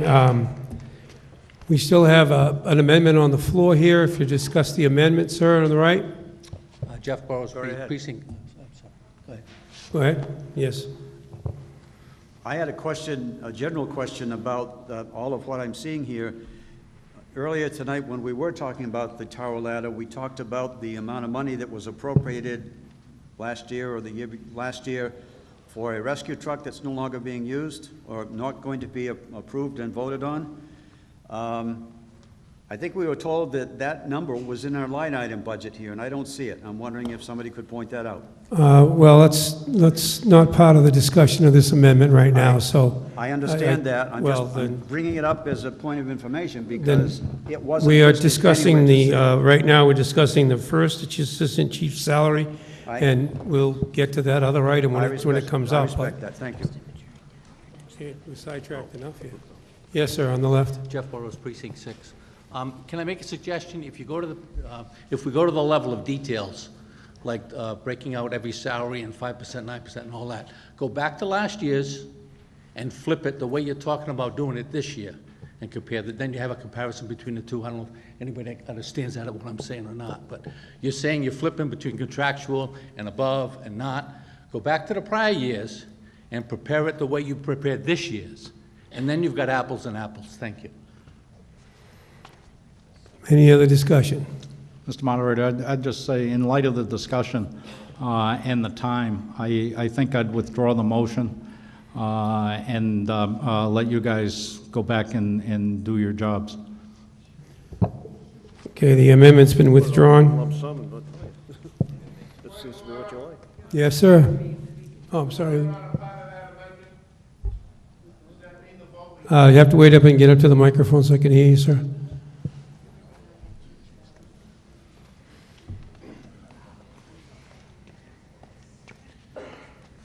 Jim Akabachi, 398 Main Street, Precinct 5. We voted on an amendment and now it's withdrawn. Do we need to rescind the vote? We did vote on an amendment to change the chief's salary line item to $129,000, et cetera. What was withdrawn. So does the chief lose and the assistant chief gains, or vice versa? I don't think that's the point, but we had an amendment before us for the first assistant chief's salary, and that amendment has been withdrawn.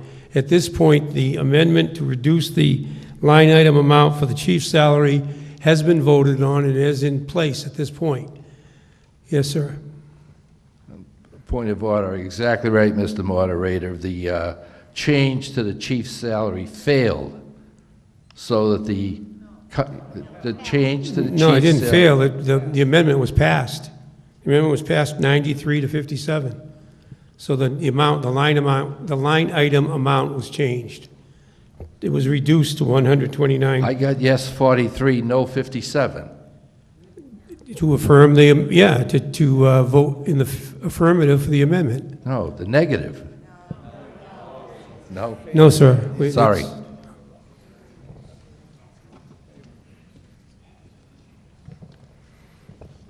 Yes. Jane Donahue, Precinct 3. Mr. Moderator, gentlemen, I think that the most prudent thing to do would be to take Mrs. Smith's advice and to adjourn to a time certain. I suggest in my motion, April 23rd, Monday, April 23rd. It's 2 weeks from tonight, 7 p.m. Oh, town meeting. Sorry, Claire. Not town meeting. Let's make it April 30th then. That's the first Monday night, and the hall is usually available Monday night, so. Do you have that reserved already for an extra day?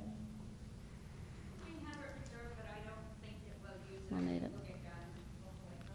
Because I really think that this is, again, it's very confusing to people, and you've got people who are here, who are interested, who want to talk about what's going on in the district, and I think that's a good thing. I think it's really good for all of us. We're watching our water bill go up by 52%. We're watching our taxes go up by leaps and bounds, and we're spending a ton of money, 13% increase in the overall budget. Excuse me, but put your idea in the form of a motion, and we'll... Okay. I move that we adjourn to April 30th at 7 p.m. here at the Wareham High School Auditorium. April 30th. What day of the week is that, ma'am? Monday. That's a Monday, okay. 2 weeks from tonight. 3 weeks from tonight. Are you going To review the budget, for the purpose of voting on the budget. Do you wish to handle that amendment vote at this time? We should hear from discussion on it first. Oh, the First Amendment?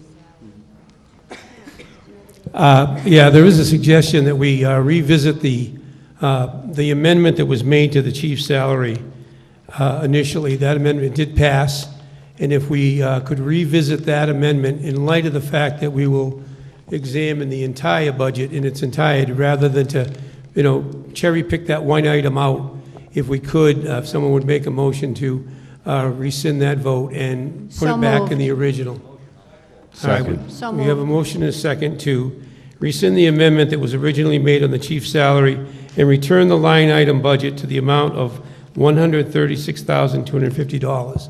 Any discussion on that? Sir, do you want to make a comment on that? No. Okay, all those in favor of amending the amendment to the original language, please signify by saying aye. Aye. Anyone opposed, say no. No. Okay, the amendment now is carried, so the line item is back to the original line item as proposed in the budget.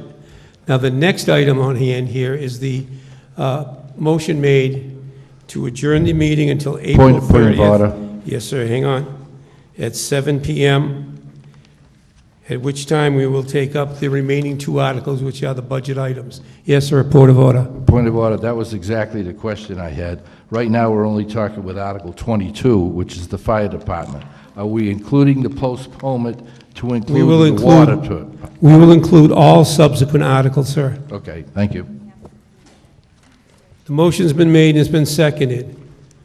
I will ask for a vote of the folks now here in the hall. All those in favor of adjourning this meeting until April 30th, 7 p.m., the Wareham High School Auditorium, please signify by saying aye. Aye. All those opposed say no. No. The meeting has been postponed until the 30th. Thank you very much for coming.